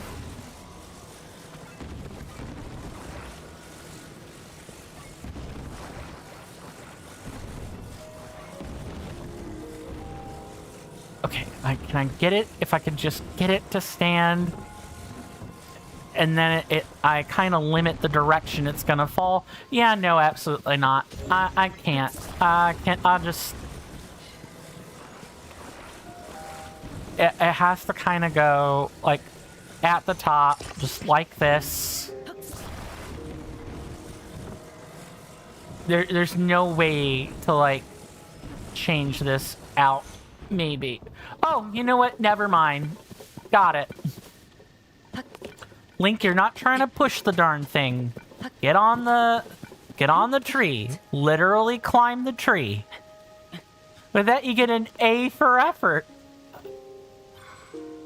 You're just gonna walk very slowly. Are you serious right now? That's not even good enough? I have to literally walk next to it. Game, this is the most annoying Korok. There were so people told me about so many more annoying Koroks that they personally found very annoying. But this is the one that just... It's just... I don't know what to say other than... It's so stupid. Please tell me this is going to be enough to get me our lovely friend, the Korok seed. I've been trying this for, I want to say, is like 10 minutes. Climb on the thing. Do not fall. Thank you. My sibling did tell me that A-frames were going to be very necessary for this, and I should have trusted that. Oh. I will take the random rock over this one. This one in specific. It's just asinine. And this particular kind of puzzle really should be... It's against the law. Yeah, I'm not... Yeah, that was particularly not fun. A for agony. A for effort. I appreciate that.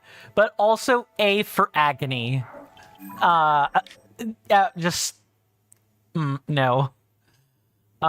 Mr. Jason says on a serious note, this makes me happy that most of them are just under a random rock. Also, A for you did it.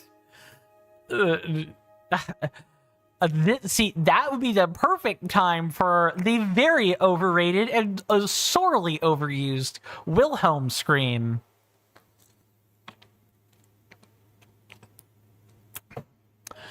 Alas, I'd have to go curate the sound clip again. Okay, let's see. Let me go over and... that was the last one, right? Yeah, so next on our list is the shrine, and then we'll mark some new ones. Much better.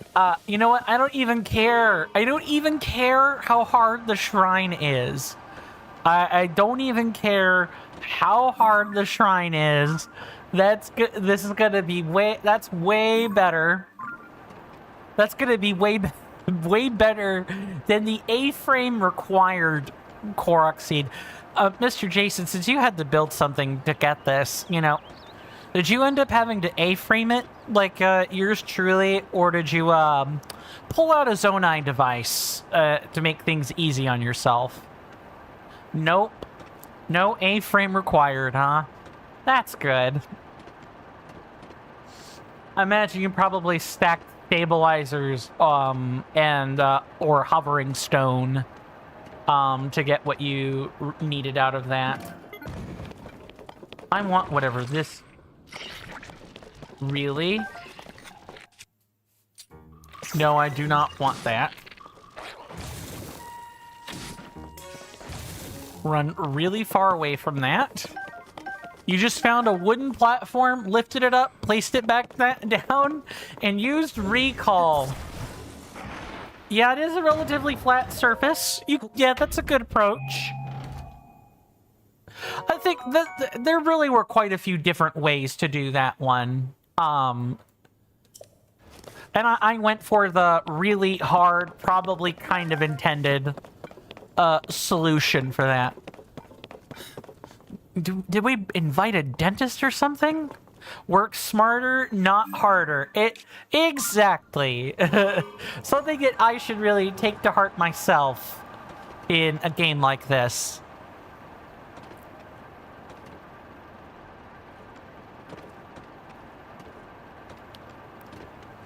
But sometimes, though, showing the hard work can serve as an example on why the rest should all work that much smarter. All right, video game. What challenge lies in store for us? I can't wait for the second sage to show up.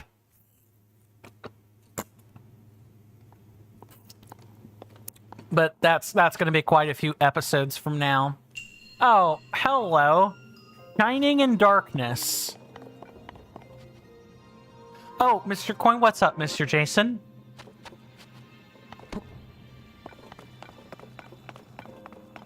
Just kind of like move around.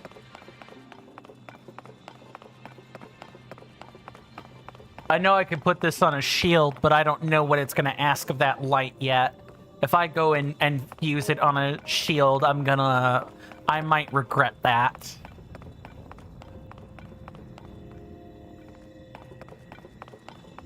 Okay.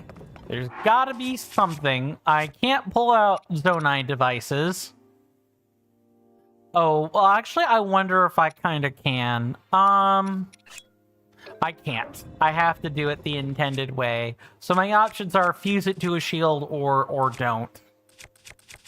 I have a medium shield. Fine. You win, video game. I want the convenient.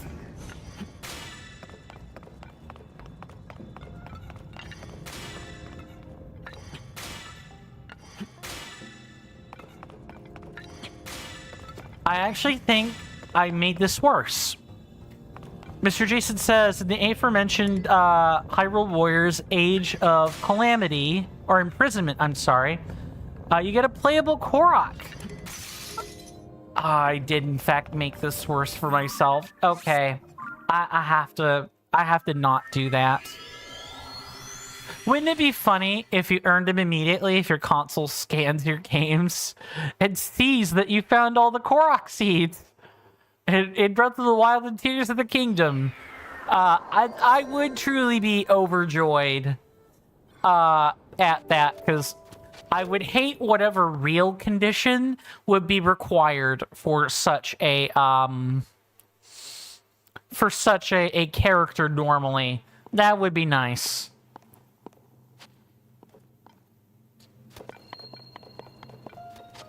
Alright, let me not do that. Let's instead do this the way the game intends. Because that's... putting it on my shield literally ate up a shield. And I can't pull out devices or anything, so for now, I'm following the rule of walls. What are we gonna find on the walls? This surely isn't gonna get us lost, right?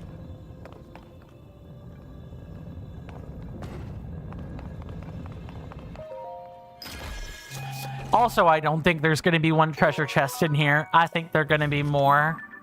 Yeah, what did I say? I called it. There were going to be more. Mr. Jason says, I didn't find all the Korok seeds in Hyrule Warriors Age of Calamity. He finished the entire story, and after that I was like, you know what? I'm all good on the rest of the game. I moved on. Totally valid. Totally valid. I should beat that sometime. Okay. this.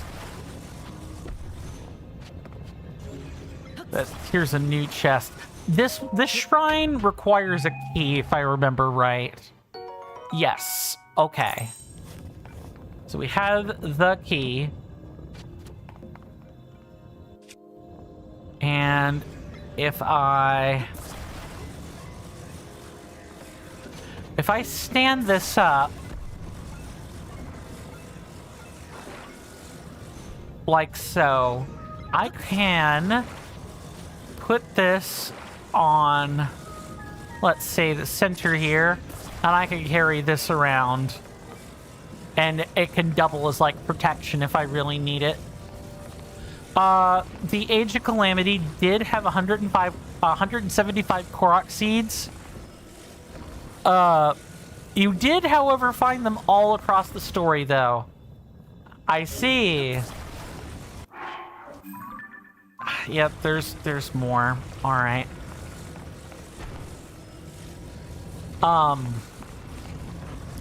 Yeah, I did play it a bit. I did get some Korok seeds. I found them very irritating, though.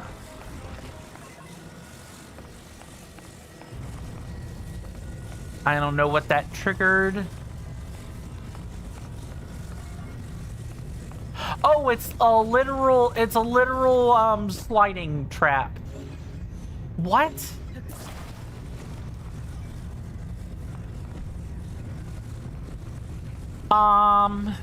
What? Oh, okay. It's literally... Okay, it was one of those. This is gonna cover up what we actually need, like right here.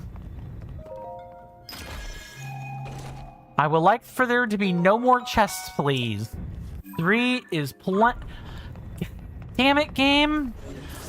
Video game. I really have got to... I thought for a second that wall moved. I do not like labyrinths. I do not like them whatsoever. I don't mind mazes where I can see. Once you put me in the dark, though, definitely not. Also, an absolutely fun fact. I don't have fears of the dark, but it does definitely scare me. The dark makes me uneasy. I do have an actually born-in fear of heights, though. I've had it a long time. I haven't really had to deal with it in a while, but my heart always jumps out of my chest. Absolutely every time. I'm just gonna... Okay, there's a good chance if I kept that up.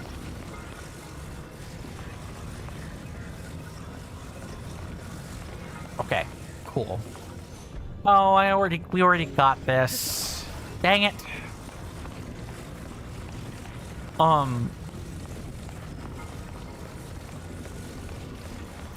What was I saying? Yeah, whether it be from amusement park rides, or,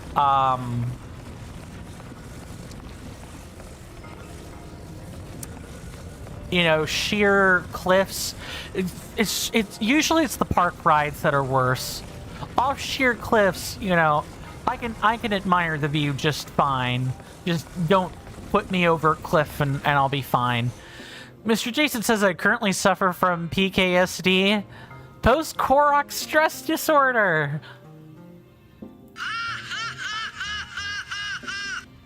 That is definitely the... I agree with that, and also I viscerally hate that. I feel like I'm going to be suffering, you know, post-Korok stress disorder. After a while, I'm going to dream Koroks. It hasn't happened yet, but I assume... Well, where in the bloody hell is this treasure chest? Oh my goodness.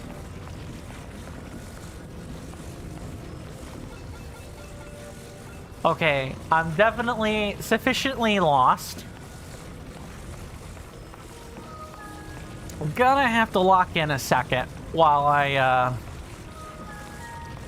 figure some stuff out.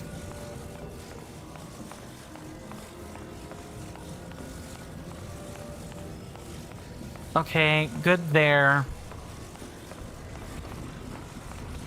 So we should be able, like, taking this left should bring us back. Yeah, it does.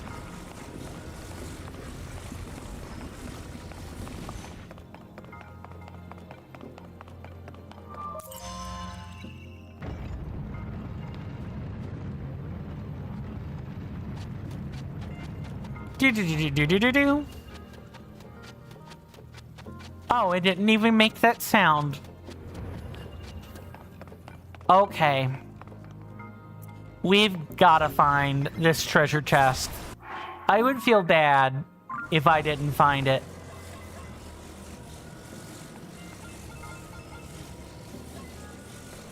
But we've at least unlocked we've unlocked the exit, so to speak.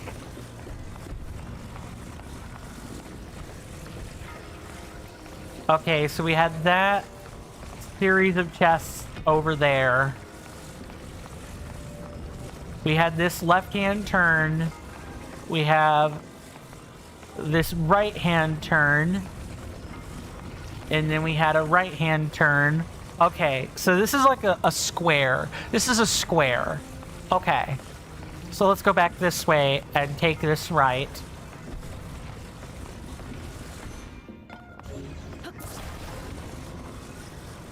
Panning it around.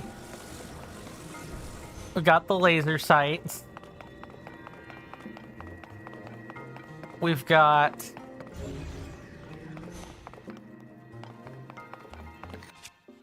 I can actually use bright bloom seeds here. Ah, yes. I can use bright bloom seeds. I should have done this earlier.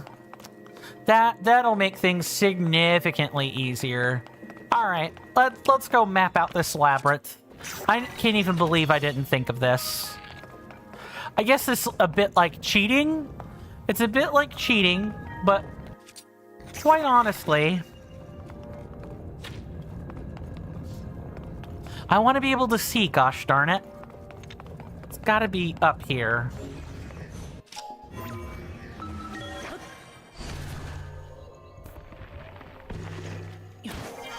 Yup, I knew I would miss something, and it would be in the ceiling. Is this the last chest? Kind of. Or maybe. Let's drop this and grab that. Okay, we have them all. Good. Which means... we should just be able to get out of here now.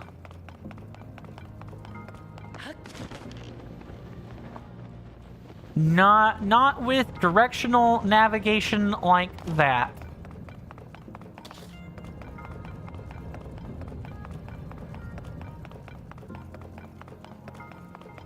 Oh, I didn't mean to burn into extra stamina there.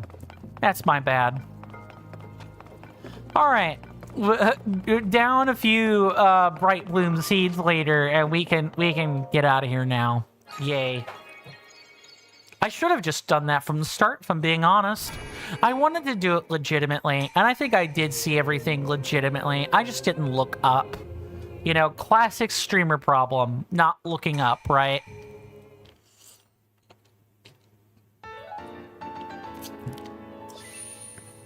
One more of those, and we can,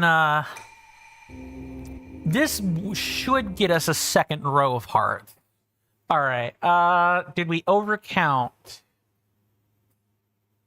563? Yes, I thought I overcounted by 2. I did.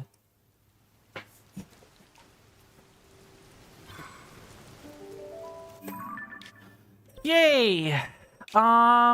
Okay. So we have that. We've actually really only have about I'd say no, like a handful. A single solitary handful of Korok seeds, and then we've got caves and stuff to do. We're moving along in this region pretty quick. That's gonna be...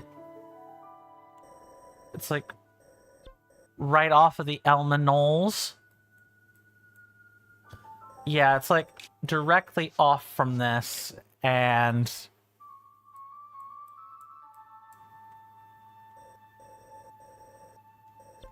Okay, so there that is. Is that it right there? Yeah, okay, I found it. And it's back over. Wow, that is a long distance for one of those. And that is...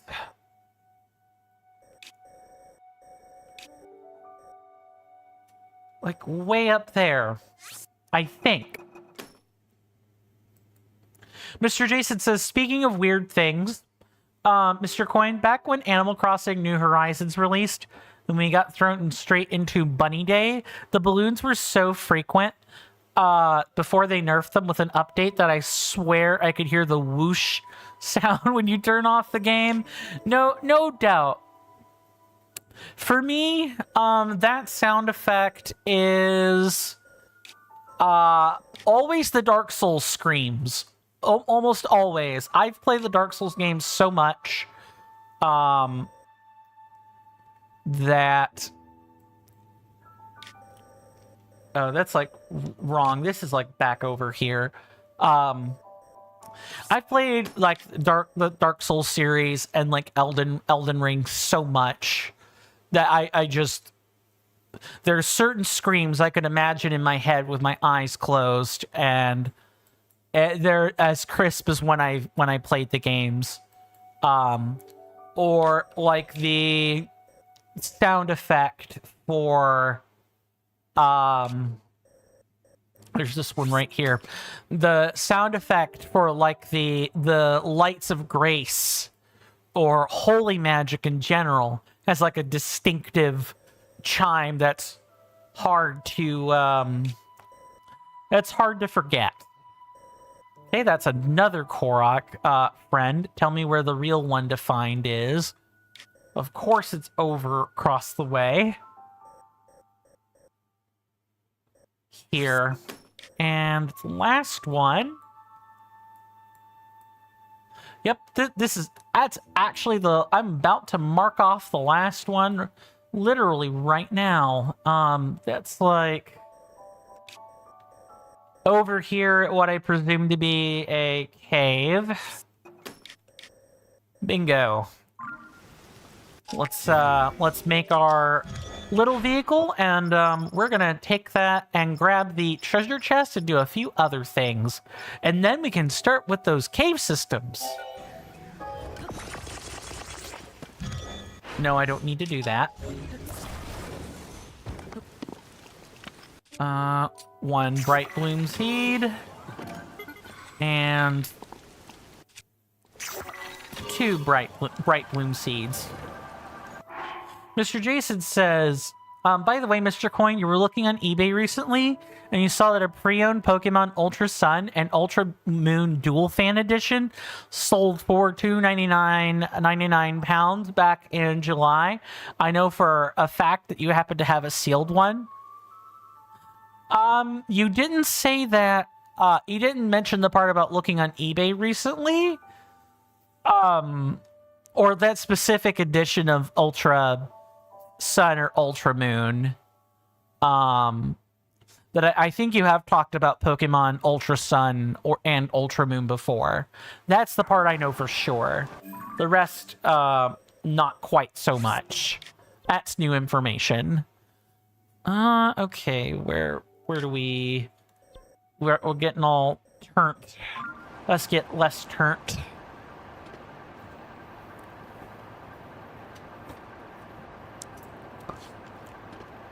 So as like a let's say like a really short break of subject, I just want to remind everybody, you know, even though this is a stream and we are doing a Let's Play, you know, we do talk about real stuff too.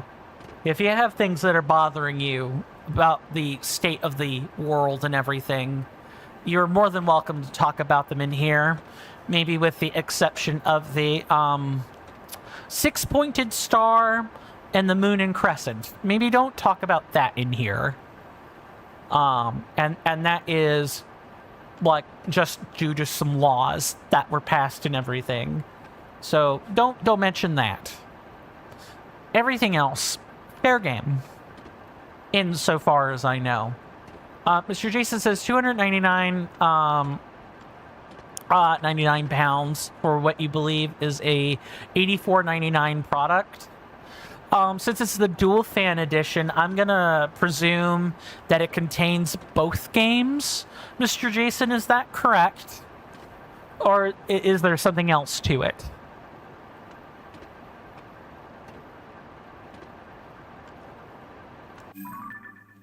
Huh. You know, we can stop by real quick and just kind of fly this into the dirt. Really?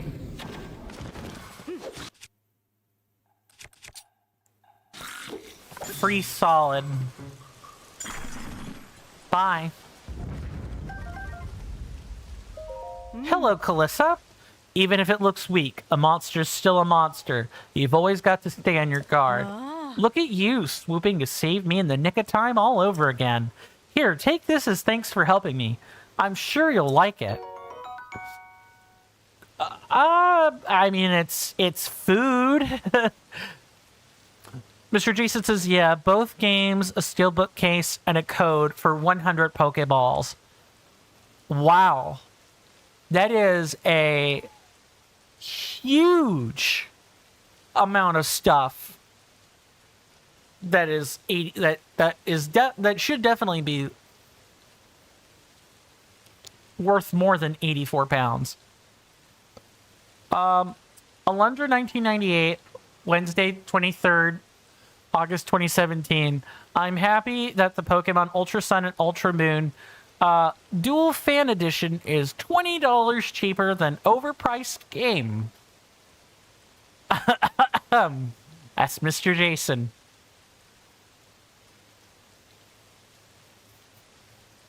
Oh, fair. Yes, I read the name as is, but yeah, that'd be Mr. Jason at that time. Welcome on in, Aelin. Good to see you. Hopefully you're doing well in body and mind today, and hope you enjoy your stay. You ask, do I play GeoGuessr? No, but I've heard of it. There's a prominent YouTuber or content creator called Northern Lion. He's played GeoGuessr a lot. My awareness of what GeoGuessr is comes from him. And there are some pretty salacious videos he's made about it. Why ask, Aelin? And do you play GeoGuessr? The work of a dedicated treasure hunter never ends, and I wouldn't have it any other way. As a legendary treasure hunter, I'm more than happy to share some tips with you. If you could reach a place that is really high up, you could see a lot, right? That makes it easy to pick your next destination. Maybe you want to explore some strange area or some ruins. Or maybe you want to clear out a monster outpost. Hyrule is a vast land with much to explore. And if you've got a destination picked out, you're in good shape. I wish I had a map that could mark my destinations on, but recent events have really changed the landscape. I doubt any of the maps we used to use are accurate anymore. I better get going, but I hope we meet again. Savork. We meet again, Savork. Mr. Jason says, Mr. Jason, 1998. Wednesday the 23rd, August 2017. You've pre-ordered the following items with Nintendo: the Pokemon Sun Fan Edition and figurine, the Pokemon Moon Fan Edition and the figurine, Pokemon Ultra Sun and Ultra Moon Dual Fan Edition and figurine, because of course you did that. I mean, that is a lot, but Like I said, your track record of, collecting things Nintendo related checks out, at least as far as I'm concerned. Aylin says, I just saw some people playing it and you're recommended. Ah, okay. That makes a lot of sense.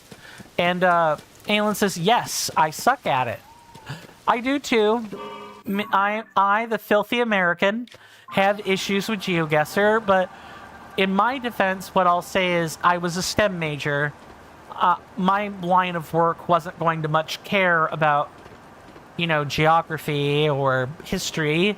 I was more concerned about the sciences, and more specifically about, the biological sciences, the stuff that happens in your cells. That's what I was, studying for.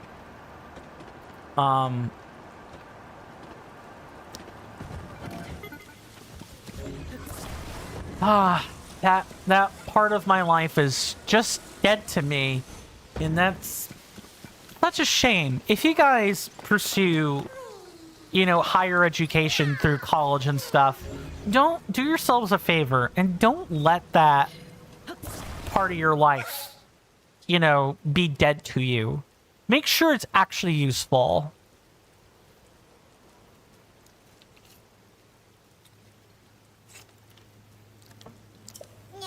And make sure you don't waste money on stuff. College is not a frivolous pastime. Okay, where did you get separated from? Okay. Yep.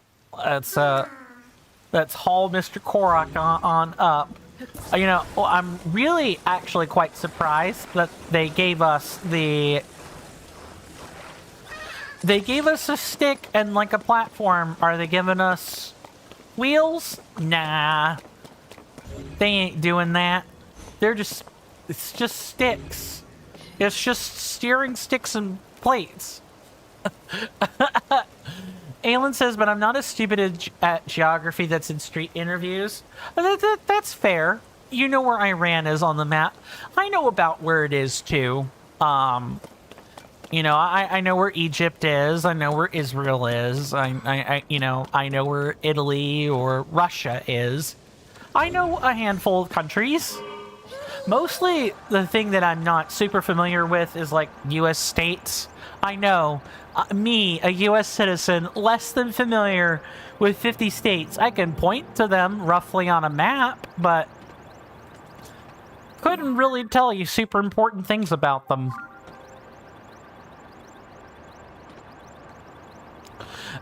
Jason said, or Mr. Jason says, what about bitch ramming guesser?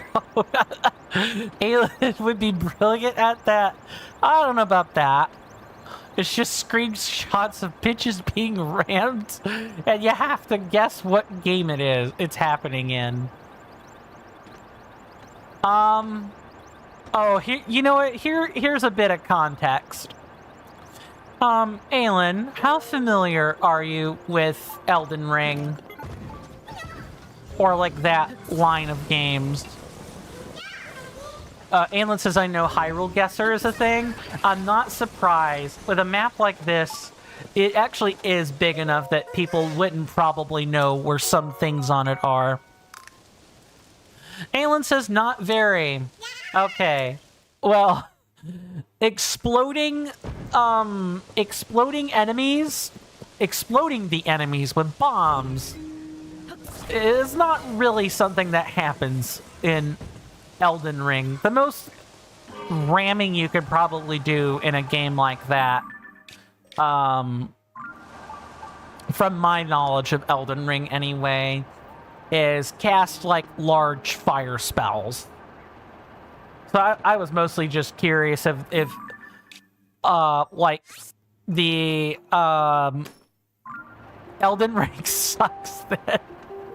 I mean, it has cannons. It just doesn't have, it has magical explosions, but it doesn't have like, bombs. I'd have to like rack my, oh, I should not have done this. I should not have done this. Yep. Nope. Dive down after it. Yep. Absolutely. And I hope to God that device is still there. It is. Cool. That was a tragedy of errors right there. Mr. Coin says also Mr. Jason says the unfortunate thing is that Pokemon Ultra Sun and Ultra Moon Dual Fan Edition, the product that was sold for $299.99 pounds on eBay was the only product that you couldn't source more than one of. Of course, that's like just a lot of game. Are you gonna like? Wow, this is so incredibly off course, it's not funny.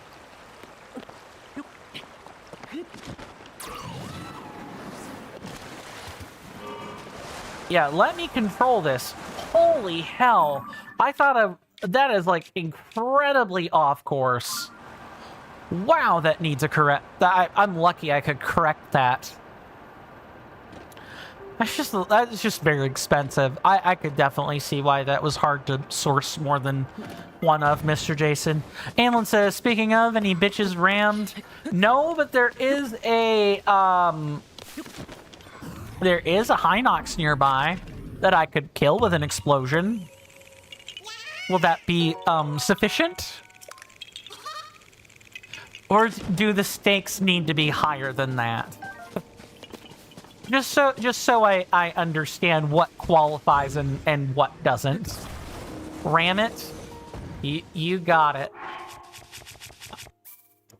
Let's go ahead and save then, since we're going to do that. And let's get on our battle gear. And gotta think about what time I want to use this Biggoron sword. Maybe I want to use it, during the second dungeon, possibly. I'm working on it, Alan. Patience. Patience it's a virtue. It's a virtue.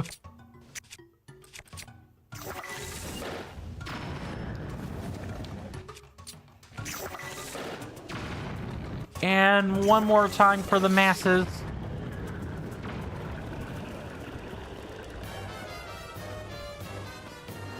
I believe this one was carrying a royal bow, and I will go ahead and pick that up.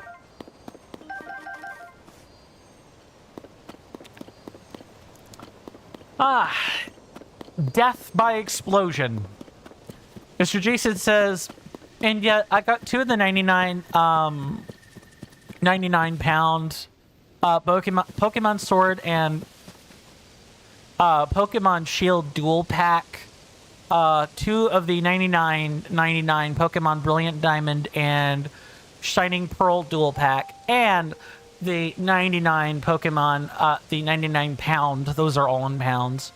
Pokemon Scarlet and Violet dual pack successfully. Yeah, but that's at most like, 198 pounds. That's like 300 pounds, what you were referencing earlier. Let me go ahead and mark that off. Alan says, I don't even know what the word virtue means. So, best way I know to describe it is honesty or integrity. Think the qualities that people have that are good are generally a virtue. It's usually something that is considered noble and sacrificing and well-meaning. It's something you do. It's a quality you have that other people want to emulate. They want to naturally emulate, and it has like societally beneficial qualities. Wisdom is also a virtue. Following that same logic. My apologies. I am attempting to figure out where the heck. Welcome on in, Mr. Raspy. Good to see you, good sir. Hopefully you're doing well in both body and mind, and I do hope you enjoy your stay. Yeah, we did get that one. Good. Is it this one? Yeah, it's that one. Okay, I found my placement on the map. You've come in just in time, Mr. Rasby. We have, You hear that off in the distance, my senators and inductees? That is an ad storm. In about 5 minutes, it'll blow over us, and then we can get right back to the gaming. Thanks. well, what was a great time is now suddenly a less great time. Yes, Mr. Rasby, you are a senator, in fact. Good to see you again, Mr. Senator. You heard something? It was the incoming ad storm. Sorry, the incoming ad storm. That would be the 5-minute warning for the commercial break. At the top of the hour, we do take those around here. And this is just to loop people in that are tuning in.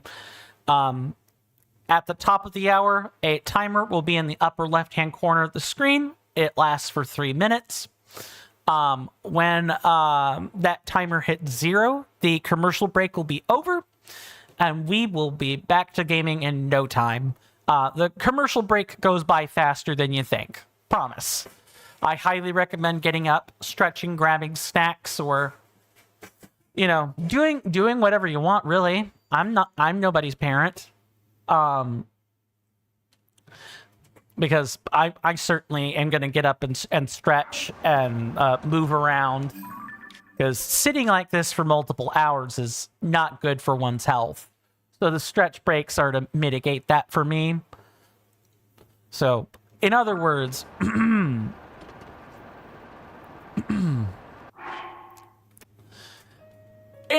it's in everyone's best, and if it it's in everyone's best interest to all take a break at the same time. Let me go back and catch up on messages here. I feel like I've missed some, and it turns out that I have. Mr. Jason says, but at the time, I probably missed one before that. Yeah, I sure did. Mr. Jason says, the Pokemon Ultra Sun and Ultra Moon Dual Fan Edition was only $84.99 though, Mr. Coin. Then I misremembered what you said earlier then. My bad. Mr. Jason says, goes on to say, at the time, it was either the official Nintendo Store UK or Game UK, and Game UK sucks. Thank you for shouting out Mr. Rasby. Much appreciated about that, Mr. Jason. And do go check out Mr. Rasby's content. He works hard on his stuff when he streams. I wish I could attend more, but my schedule just hasn't been lining up well lately. My apologies about that. Aylin asks, what is the difference between a senator and an inductee? So a senator is a low-level official in the Roman government from the Holy Roman Empire. Senators were the kind of like the lay people who read and signed laws, and they debated those same laws. An inductee, well, not from the same Holy Roman Empire. An inductee would be like an assistant to a senator. That sort of thing. I use the term senator to mean like my general audience. It's a branding thing. Mr. Jason says, did I tell you about Megastones in Pokemon Sun and Moon and what Mr. Jason did with them? Nope, you did not say. Raspy says, one is a word that nobody knows. I say it all the time, so I would sure hope people know about it. But maybe not the dictionary definition of one. Mr. Jason says, where do moderators stand in the ranks, Mr. Coin? I use the same ranking system. All of my general audience are senators and inductees, but the senators are usually the ones with subscriptions, and that has nothing to do with moderating. In terms of moderating, that gets a little bit tricky, but I'll probably have to address that question after the commercial break. And then Mr. Rasby says, I heard some news from the... Oh, that's Italian. I should know how to say that. Tataglia? Tataglia. Yeah. Family. Not sure. That has to be like a distinct Italian family or something. But I'll chat at you guys more after the commercial break. Thank you.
Sorry about that, everybody.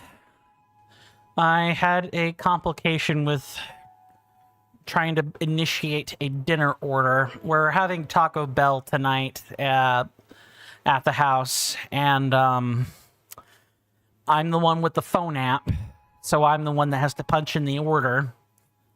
And I had to explain the different chalupas to my old man so that he knew which chalupa I was to punch in for him. I tried to get that process started, but I will definitely have to do it after the stream is over. As a reminder, I do have to be done at 5 o'clock sharp tonight, so that's in 56 minutes. So I want to try to end this stream strong.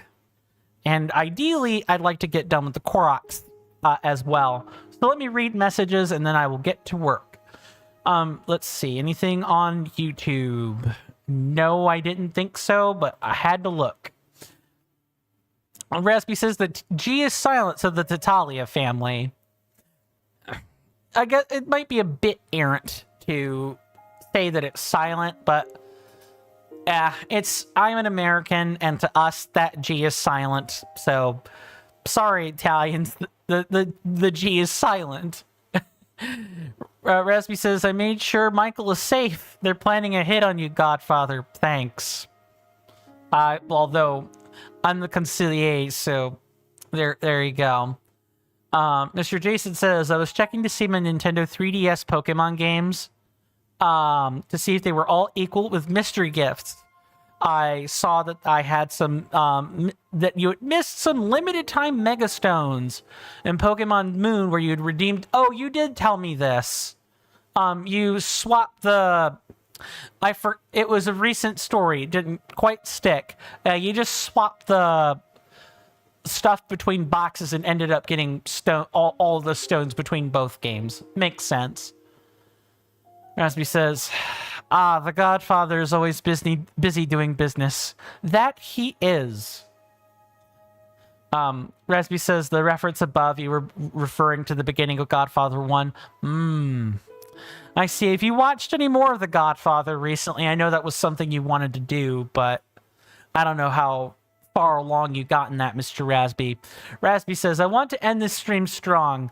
Pause this stream to go take some creatine. Kappa. I wish. I mean, I'm not competing in a sport. It's not illegal to get creatine. I could totally do that. If I ever got on like a gym routine again, like I actually had access to like muscle building equipment, I could do that. I sincerely floated that that statement because I would like to be stronger than I am. I'm very weak. I cannot lift that much. And you'd be surprised because you think that the I'm round, I'm not big. There's a difference. I'm round, I'm not big. Raspy says I have not watched the other. I'm not planning to, but you definitely want to watch them and not be spoiled. Yep, I have not watched them either. That was merely a question of have you. I do not intend to spoil that for you. Aylin asks, what do you think is the best movie, Mr. Coin? Oh, you're about to find out that I have some eclectic movie tastes. So if I don't know what's the best movie, but I will say I thought of Gods and Men was a pretty good one with Christian Bale, and it was a retelling of, Moses leading the chosen people, to freedom. It was a pretty eventful retelling of that.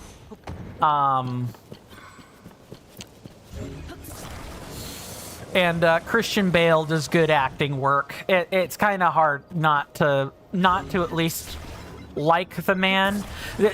By the way, Christian Bale also voices Howl in Howl's Moving Castle. So he's done voice work in addition to other stuff. So he has quite a bit of range to him. He's very talented at his craft.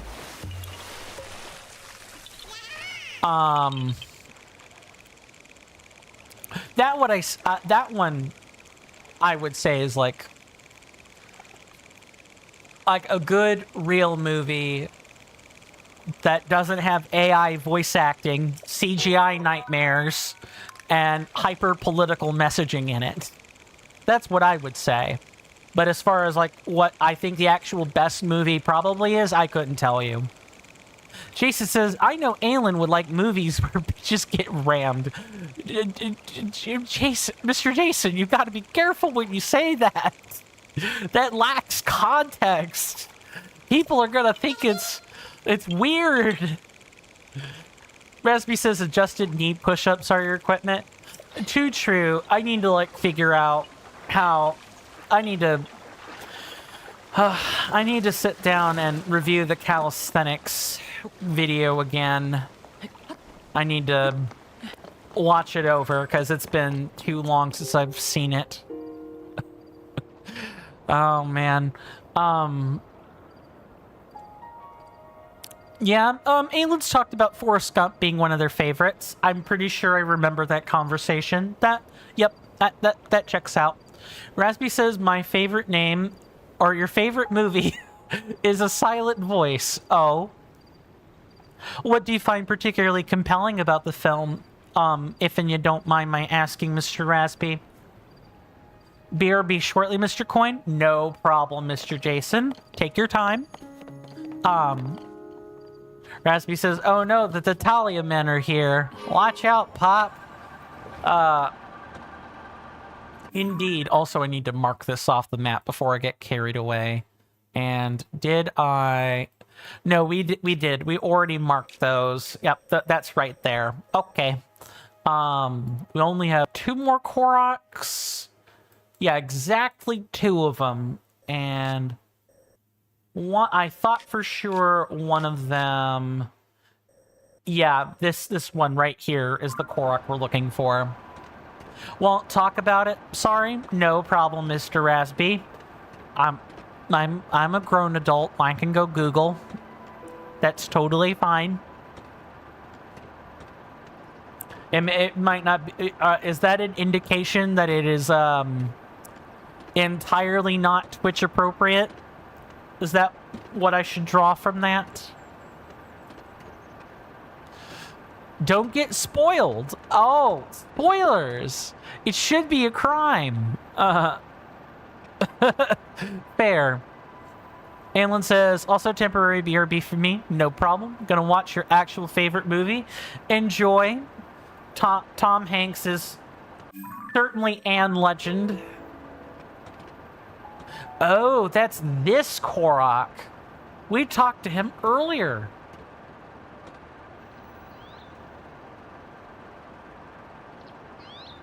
That's right, and we ended up not doing that.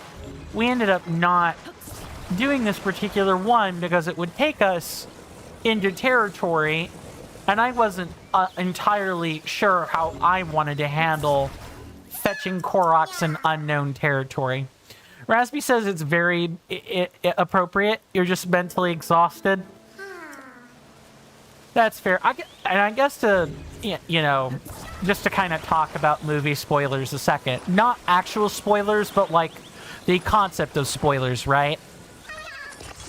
I know for me, I'm not much of a moviegoer to start with. So for me, I really look into the movie before I see it. Because I want to know, you know, am I gonna even remotely like what I'm gonna watch? I do not... Let me tell you how eclectic my movie taste is. Relatively.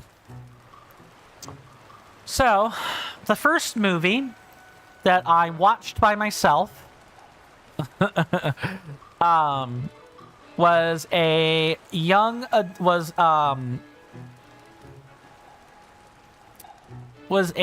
romance film flick called Young Adult. I'm pretty sure that's the name. I've gotten it wrong on multiple occasions and had to do research and correct myself. It starred Charlize Theron and Patton Oswalt, among other things. It's like a silly old movie. I won't spoil it in case people are gonna watch, but does it contain bitches getting rammed? It contained the whole plot. The whole plot. Oh my god, no. The way I make it sounds like yes, and it's a raunchy film I saw at 16. No.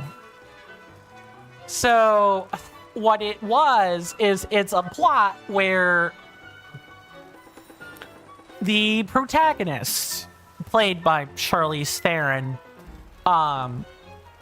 does attempt to get back with someone who she finds out later is already taken, spends entirely too much time doing that, and then there ends up being a scene between her and the character that Patton Oswalt, the comedian, like a prominent comedian and film director, he plays that.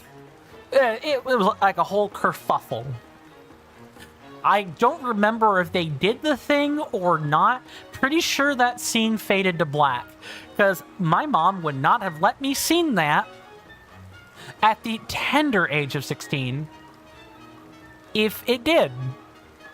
Because my mom was much more scrupulous before I was an adult compared to after I was an adult. Of Gods and Men, I've already talked about with Christian Bale, and it was essentially a retelling of old biblical stories. V for Vendetta is another one that I've watched, and I watched it on the whim of a music video that happened to be using V for Vendetta as like a, it was an AMV, I think that's what they call those. I watched it on a whim and really liked it.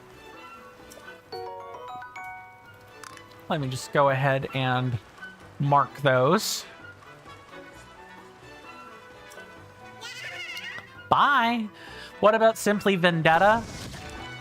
Okay, who hit me? Oh, I kind of knew it was going to be someone that hit me, but I didn't think the Octorok would pop me that hard. God, isn't that like a, No, I think it's just called V. I don't think it's called Vendetta. It's like this really weird series where like Earth gets invaded by people that can shapeshift to look like us. And I remember seeing a scene where it was a series, it was not a movie, where I literally saw a live human woman, CGI of course, but I literally watched a shoulder blade get peeled back.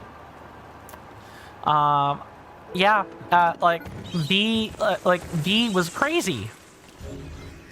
And I saw that at entirely not an appropriate age. That stayed with me for a lifetime. I do not. Oh yeah, I have jumped the gun a little bit. It's like right down here. Yeah, I see it. It's right here. What else? What movies have I actually seen? I'm counting on... I can actually count the number of movies I've elected to go see on my own without being knuckle dragged to it. Knuckle dragged to a theater with like my parents or something. I think that number is like 4 or 5. The last thing I think I actually elected to see for like actual entertainment purposes was the last Doctor Strange movie. I went with my family to go see that. Rasby says, I had a crush once on someone who went by the nickname V. V names were not common at my particular school. Lots of us Americans don't particularly like names at the end of the alphabet. I knew a guy whose last name... I knew a guy in school whose last name was Zavorka. And, I remember the guy getting teased for it quite a bit.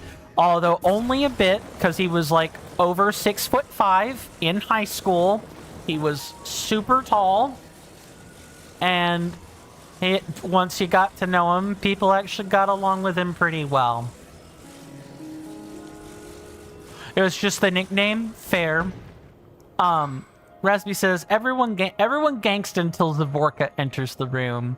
And I don't want to utter that too many times, but it's a name, it is a surname that sticks out to me, right? Because American surnames or like English surnames tend not to use like the last tend not to use those like final 6 letters of the English alphabet. Okay, now what we're gonna do, because I've gotten all the Koroks, is we're going to mark some caves to go do. I don't need to mark this one we're at right now, but I am gonna mark the other ones that are nearby, including a well that is like over here. Rasby says it sounds like the surname of someone who's tough. Like I said, dude was tall like a tree branch. He was 6 foot. He was like at least 6'5". And I was no taller than 5'1" at like the same age, like in high school. Yeah, I capped out at 5'3", everybody. Oh man. Mr. Jason says, I'm back, Mr. Coin. Welcome back, Mr. Jason. Rasby says, ooh, Pop lives. He does. Rasby says, have you seen the Godfather movies, Godfather? And then Mr. Jason's like, I don't need to see my own movies, Mr. Rasby. Fair. Definitely fair. Mr. Jason says, but I'm sure they're good, Kappa. They're an acquired taste from what little snippets I've seen. They're considered something of a classic, but you'll know right away if you do or don't like them.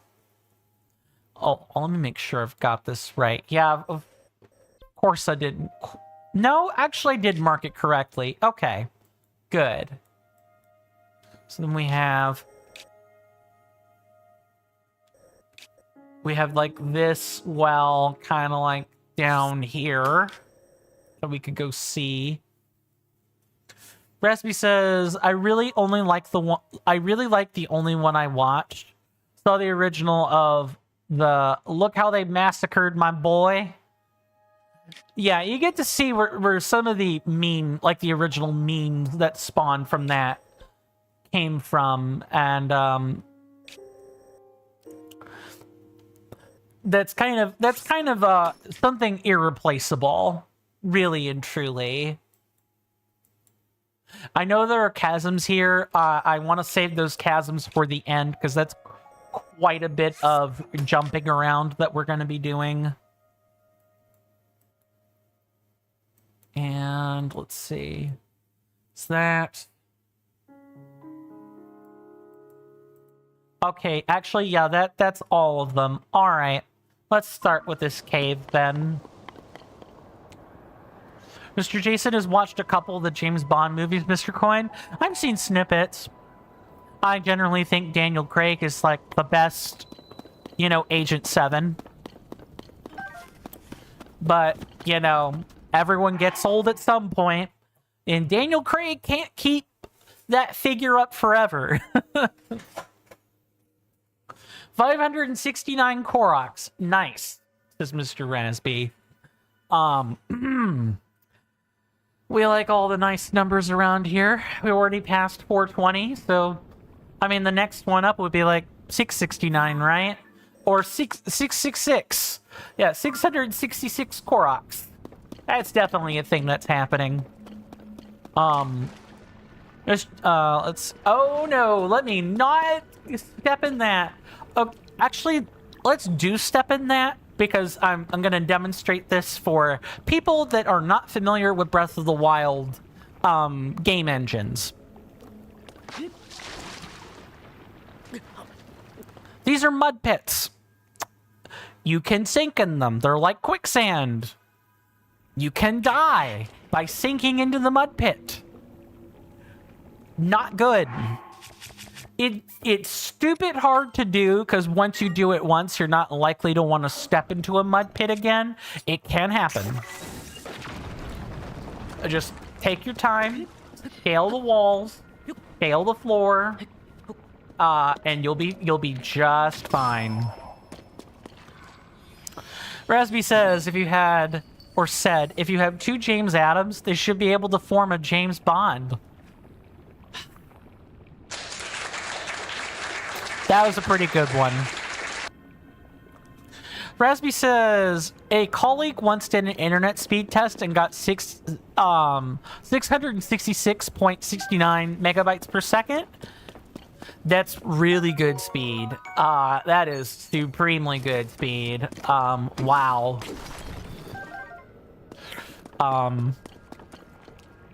I think on a really good day I can get something like 35.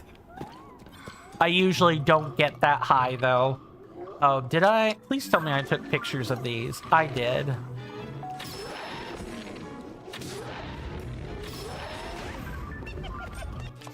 Oh, you are definitely going down, Mr. Silver Horriblin. I was wondering when I was gonna bump into one of these again.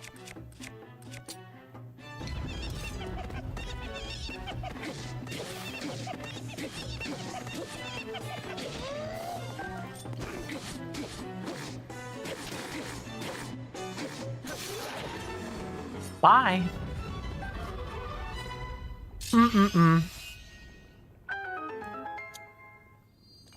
So I think outside of like, oh no. Yeah, monster parts can also get stuck, in mud pits. If those parts get stuck, you can kiss them goodbye. Speaking of kissing goodbye, here's a soundtrack I could, here's a little bit of a snippet I haven't played in a while. Too bad you're not double jointed. Because if you were, you'd be able to bend over and kiss your ass goodbye. Oh. Was that Savage Streets? Oh god, I did research for this, because of a song I listened to. It was like a synthwave track that incorporated that from a film. It was like a rated R, or like a, what really truly should have been an NC-17 film, where like actual sex scenes were shown. Yes, if there's anything, like rated R movies are one thing. Rated R movies can still be marketed to the masses.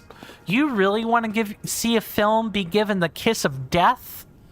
Find ones marked NC-17. That's the kind of stuff that can make the type of stuff in NC-17 film is enough to make like grown adults, you know, weep in horror. It's usually the really, really saucy, oh, what do I want to give up to make this work? Maybe the rock hammer? Yeah, let's drop that. Yeah, and NC-17 films, if you're a child, do not go see them. Not even with an accompanying parent. With R-rated movies, you know, you can see them with an accompanying adult. NC-17, no. The theater is actually straight up forbidden from letting you do that. I remember being told stories by my parents of people who fibbed with their IDs to watch NC-17 films, and they didn't do it more than once because of just the kind of things that you'll see in an NC-17 film. And by NC-17, I don't mean like anything particular there.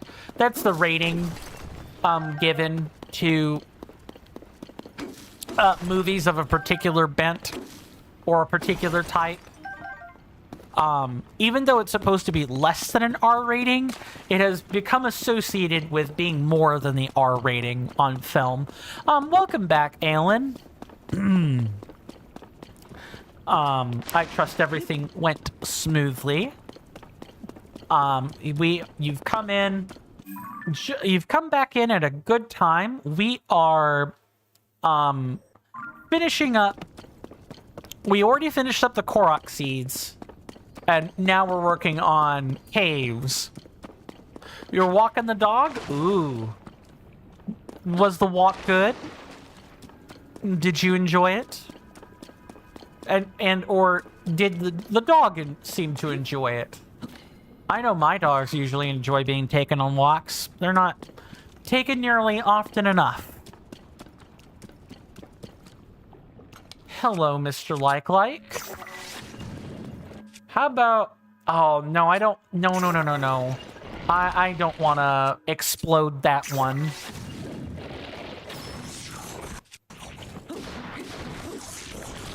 Thank you, but no. I want my ore intact and not flung to the farthest reaches of the earth.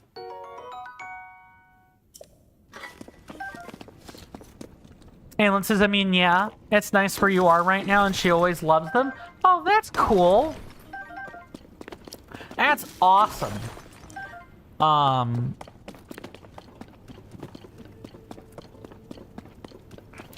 sometimes do that. House sitting for clients and stuff. They'll have pets. I've been asked to walk other people's pets before. And it's usually a pleasure, once you get the dog or other animal, well suited to you.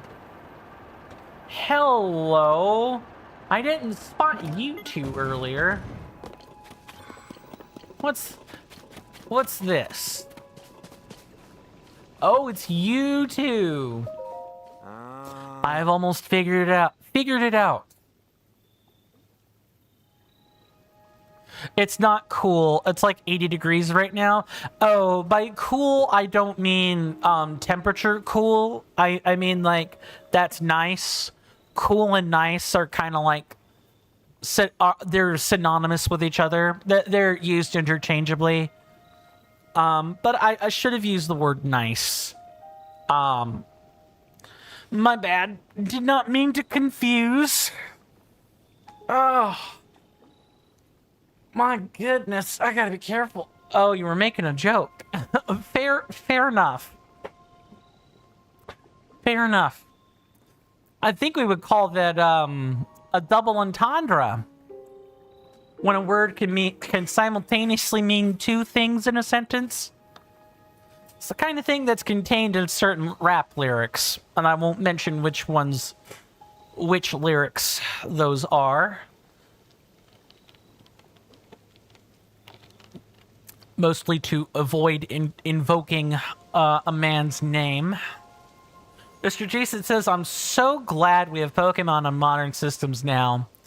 Back in the Pokemon Diamond and Pearl and Nintendo DS, you would save the game, and then if you take a couple of steps, it'll say saving a lot of data.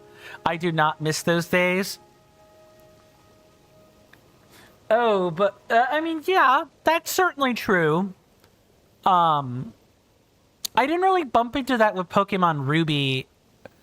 Pokemon Sapphire. I'm sorry, I had to think about that a minute.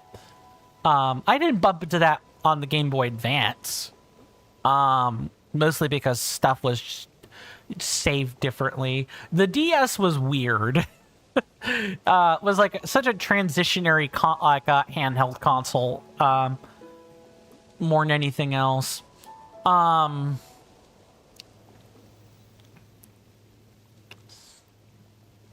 And then, what else? I missed X and Y. I just was not around for those, as well as Omega... Alpha Ruby and Omega Sapphire. I had to think about that one a minute. I came back in with Pokemon Sun. Pretty specifically. And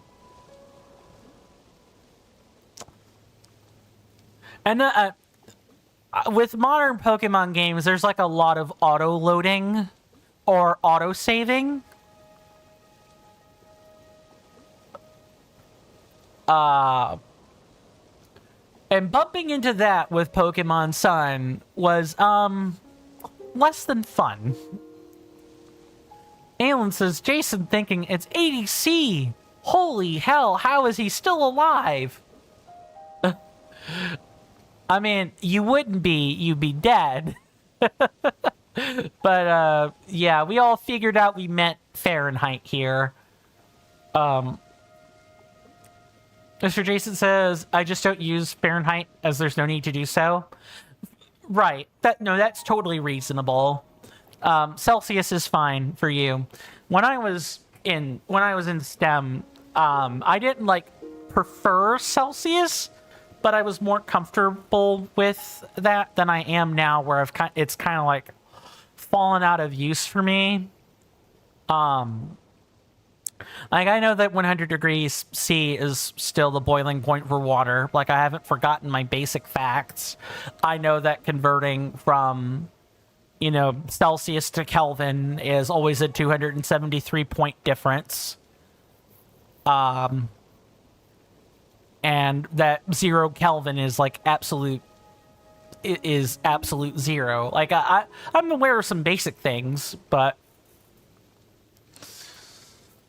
I could kind of do like a quick and dirty version. A quick and dirty conversion of those, but not much. Not too much more than that. Alan says I just Googled it and it's 176 degrees Fahrenheit. Yeah, boiling point for water in Fahrenheit, I believe, is 212. No. Yes. It's 212 Fahrenheit. Mr. Jason said, or I'm sorry, Rasby says, F means you don't pass. C is like okayish. Too true. Mr. Jason says, all I know is British weather is cold, gray, and miserable. And some Brits are like that. You know who else is probably cold, wet, and miserable? And thinking about money? These two brothers right here. I've almost figured it out. Just a bit more brainstorming. And, You've got this, Dak. That treasure is as good as ours. Wait, who else is wet? Prisson and Domodak. These two people. Yes, those are actual names that these Hylians have. Alan says, yeah, 212 degrees Fahrenheit. You remember that from 6th grade science? Mm-hmm. Very well. Hopefully your business goes smoothly, Mr. Rasby. Hang on a second, Prisson. Hey, you. Come over here. No, I'm joking. We're having a private conversation here. Huh? What are you... How long have you been there? We found that chest first. It's ours. Alan says, I screenshot that. Oh, that was in reply. I shouldn't read those generally. Yeah, out of context quotes for 500, Alex. Exactly. I mean, it's in a bottomless bog of certain doom with no place to put your feet, so you probably can't get to it anyway. But any hidden treasure that's maybe, certainly, definitely in there is ours. Prisson, cut it out. Sorry, Dak, it just slipped out. Yeesh, I need to think about how to get that treasure, so do your job and keep watch. Got it? As you can see, we're working here, so buzz off. Mr. Jason says, by the way, Mr. Coin, I was very lucky in the Animal Crossing New Leaf days. We managed to find the full 7-Eleven set. Oh yeah. How hard is that to come by? Wrong one. I'm willing to bet I can cheat. Oh, this is mud. Yeah, it's not gonna do that. Nope. That is certainly not happening. Let me go over and grab a big fat board. Why did those take such a long time to highlight? Mr. Jason says it was only distributed to Japanese players.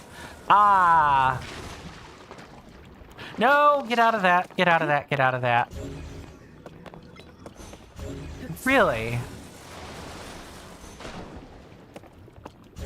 Oh, it's just gonna sink if it does that. Oh, I see what these little spokes are for. I see what that's for. Yeah, this is totally gonna work. Huh. I see. What I need to do is probably make a bridge out of these. I'm gonna take this treasure from them. Alan says the gas station? Maybe. That's what I assume the, 7-Eleven set is. It's based off the gas station, but I'm not 100% sure.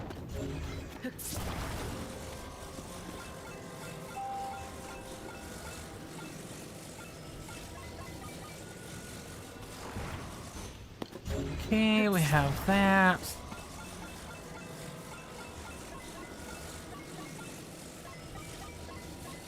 Wow, that was a stupid way to do that.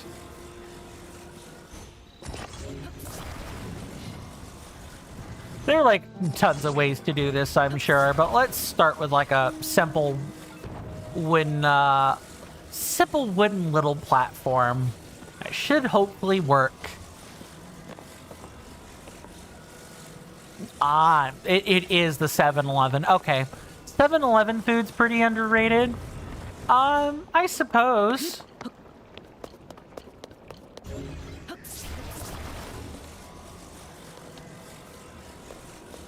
Oh, also, I'm forgetting to read the treasure hunters.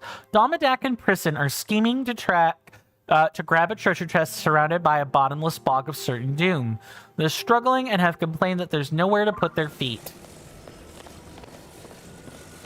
I'll do you one better. Here.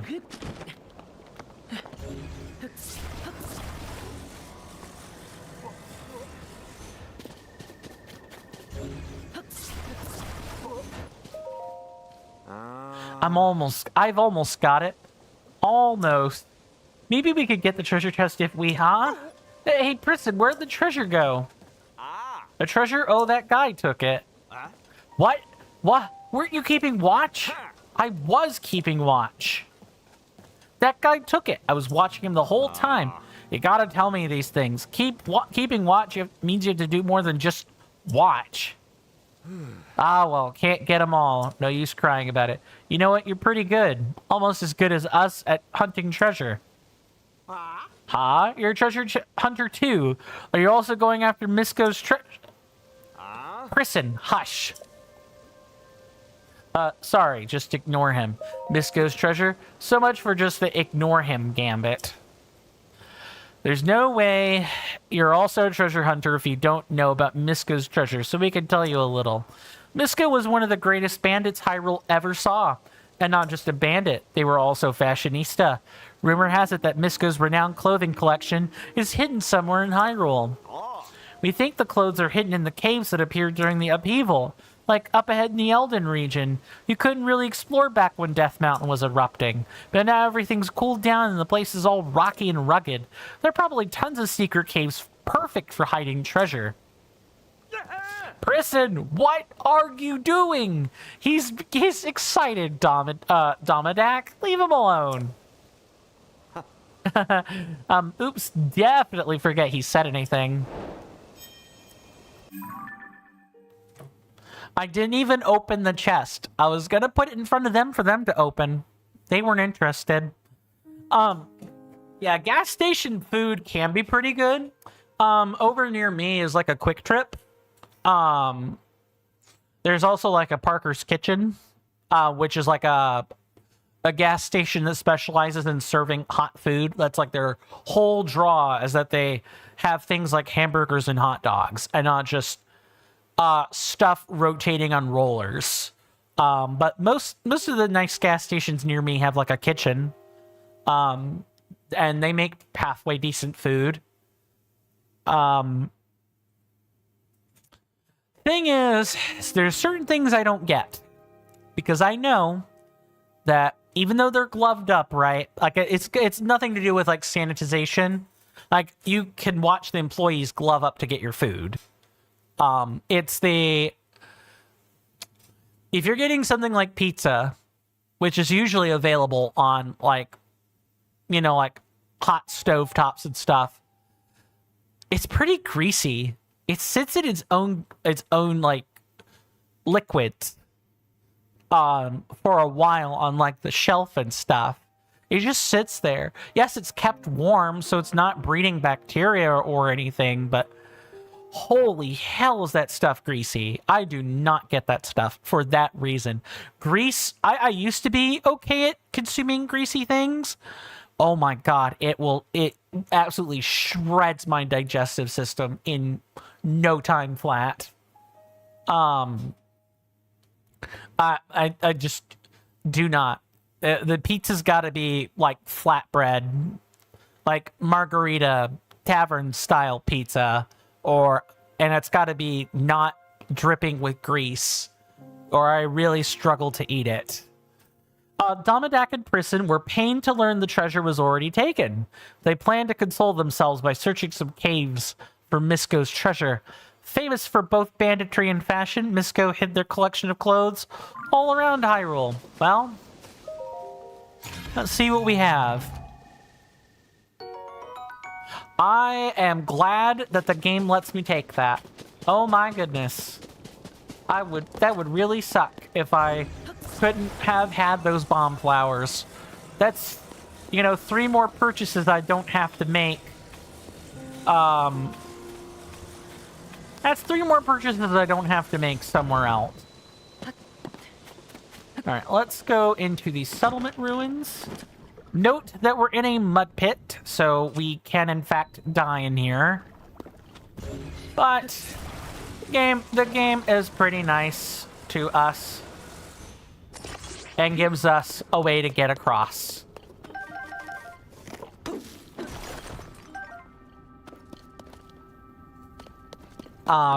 Is that all this is? Is just a little pocket for bright bloom seeds? I'll take it, because it's bright bloom seeds.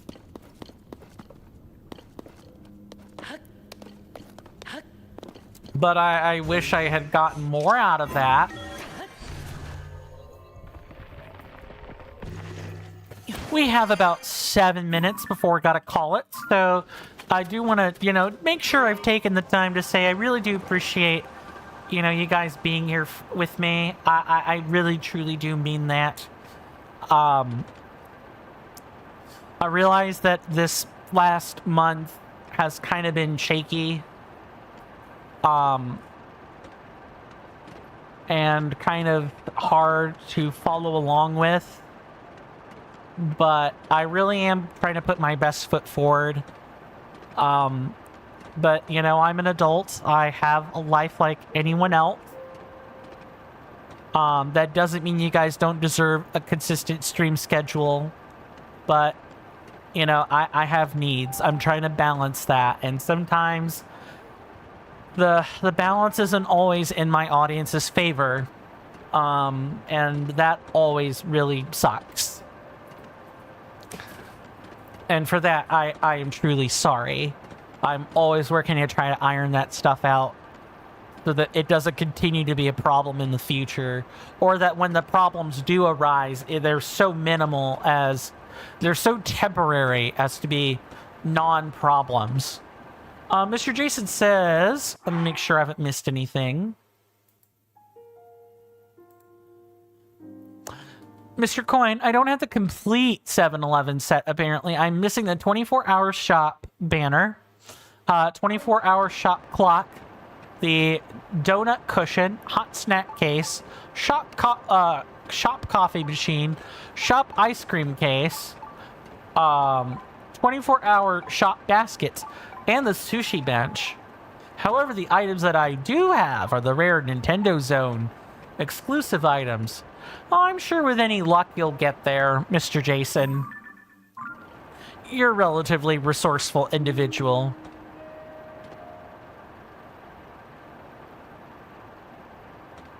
I have confidence he'll get those things, unless they're locked behind super Omega exclusive stuff, and then that's like just a lamentably sad fact more than anything. Alan says, honestly, I don't, at idgaff about when I don't give a freak about, when you stream. Not to say that you don't give a freak about me just when you stream. I appreciate that, Alan. And Jason goes on to agree. You come for the content and stay for the ramming of bitches.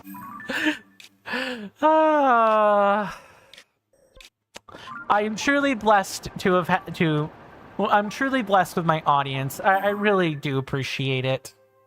Your company means dividends to me. Also, I have completely misaligned where... Are we serious? Is there not like a nearby cave system then? Alright. Cool. I pride myself on... I pride myself off being punctual, and so it always sucks when I can't be punctual. What?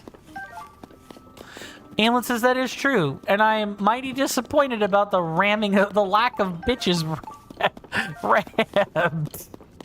Well, if we find any, you'll be the first to know. I've got to light things up fast. Thank goodness we fell into some water and not a mud pit. I was really half expecting the mud pit. It would have been totally deserved too. Oh, hello. Really? Mr. Jason says, good creators often attract an equally good audience. Very true. Whether you choose to believe that or not is your choice, but that's just my opinion. No, I do believe that. I truly do. It's just, again, it's one of those, it's one of those, I pride myself for being on time. I did have problems with this pretty early on with streaming when I was, or pretty early on in college and everything. And back when I was streaming on console, I didn't really get the punctualness that people expect from their content back then. I didn't think much of it, perhaps much to my chagrin. Or it's not even so much I didn't think much of it, right? It's more of, it was more of it's my schedule's my schedule. There's not much I could do about it. Alan said, sorry, I'm missing stuff. Mr. Jason says, you do have the amazing Mr. Rasby, the amazing Mr. Shiny. I have lots of people, and I really appreciate that too. Alan says, you have me, the guy with absolutely no filter. We need, it takes all kinds, Alan, it really does. You truly do need those kinds to make the world go around.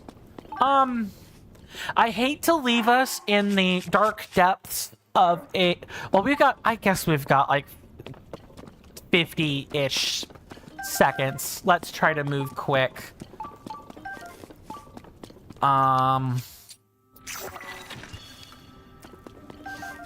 I just pride myself on my punctuality, and when I don't live up to my own standards, it really, truly does suck for me. That's most I'll probably say about it. Shoot. Whip out a fan and a steering stick coin and move. It's really not that hard. You also have an auto builder in your sitting there in, you know, Delulu land, in Sunland. Not do that. I'm going to skirt across the water, and then I'll have to call it from there.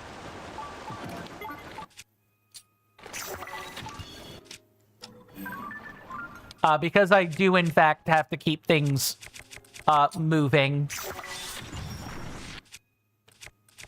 No, don't do that. Move across. Quickly, quickly, quickly. Yep, I thought that would probably happen. What? Thank you. That should not have been that hard.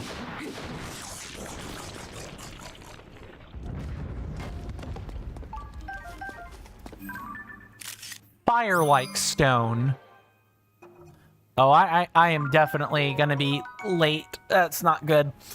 A stomach stone that persists even at high temperatures. It retains heat even outside the body of the creature that contained it, which makes it a useful elixir ingredient.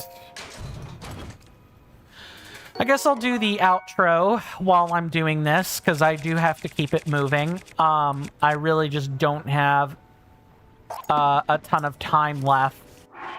Let me go ahead and drop this. There are plenty of wooden shields. Mr. Jason says, Mr. Coin, back in ACNL, there are 2 alpaca characters named Reese and Cyrus, and they ran a store called Retail. I vaguely recall these 2 alpaca, and they charged a fee to dispose of rubbish. So what did Mr. Jason do? He placed a rubbish bin public works project as close to their store as possible to rebel. Wow, that really is a level of pettiness, but it's hilarious. Well, guys, I need to keep this compressed. My name is Coin. I am normally Coin Stamp on the internet. I'm the change in your pocket. It's pretty easy to remember. This has been another episode of The Legend of Zelda Tears of the Kingdom. We will be back tomorrow with some more spelunking, and we'll probably get the rest of the depths in Thyphlo knocked out as well. And then if we run out of things to do in there, I think there's supposed to be a Bloopy Burrow like somewhere in one of the regions we've already discovered. And if not, you know, I'll make the thumbnail more pertinent for, you know, like the Elden Mountains. You guys know the algorithmic stuff to do. Please check out the Linktree link in the underneath the video player on Twitch, or in the description at the bottom on YouTube. If you want to join the Discord or check out all of the other lovely fun stuff I have on offer, the Linktree is where that happens. Mr. Jason says, even though Mr. Jason could afford the fee, yeah, I mean, it's matter of principle, right? Mr. Jason says, bye, Mr. Coin. Thank you. Thank you so much yourself, Mr. Jason. Aelin, Mr. Shiny, Mr. Rasby, and so many others, thank you for your company. My lovely senators and inductees, do rest well, do stay safe, take care of yourselves. You're welcome back here anytime in my hallowed halls. I'll see you guys next time. And with that, goodbye.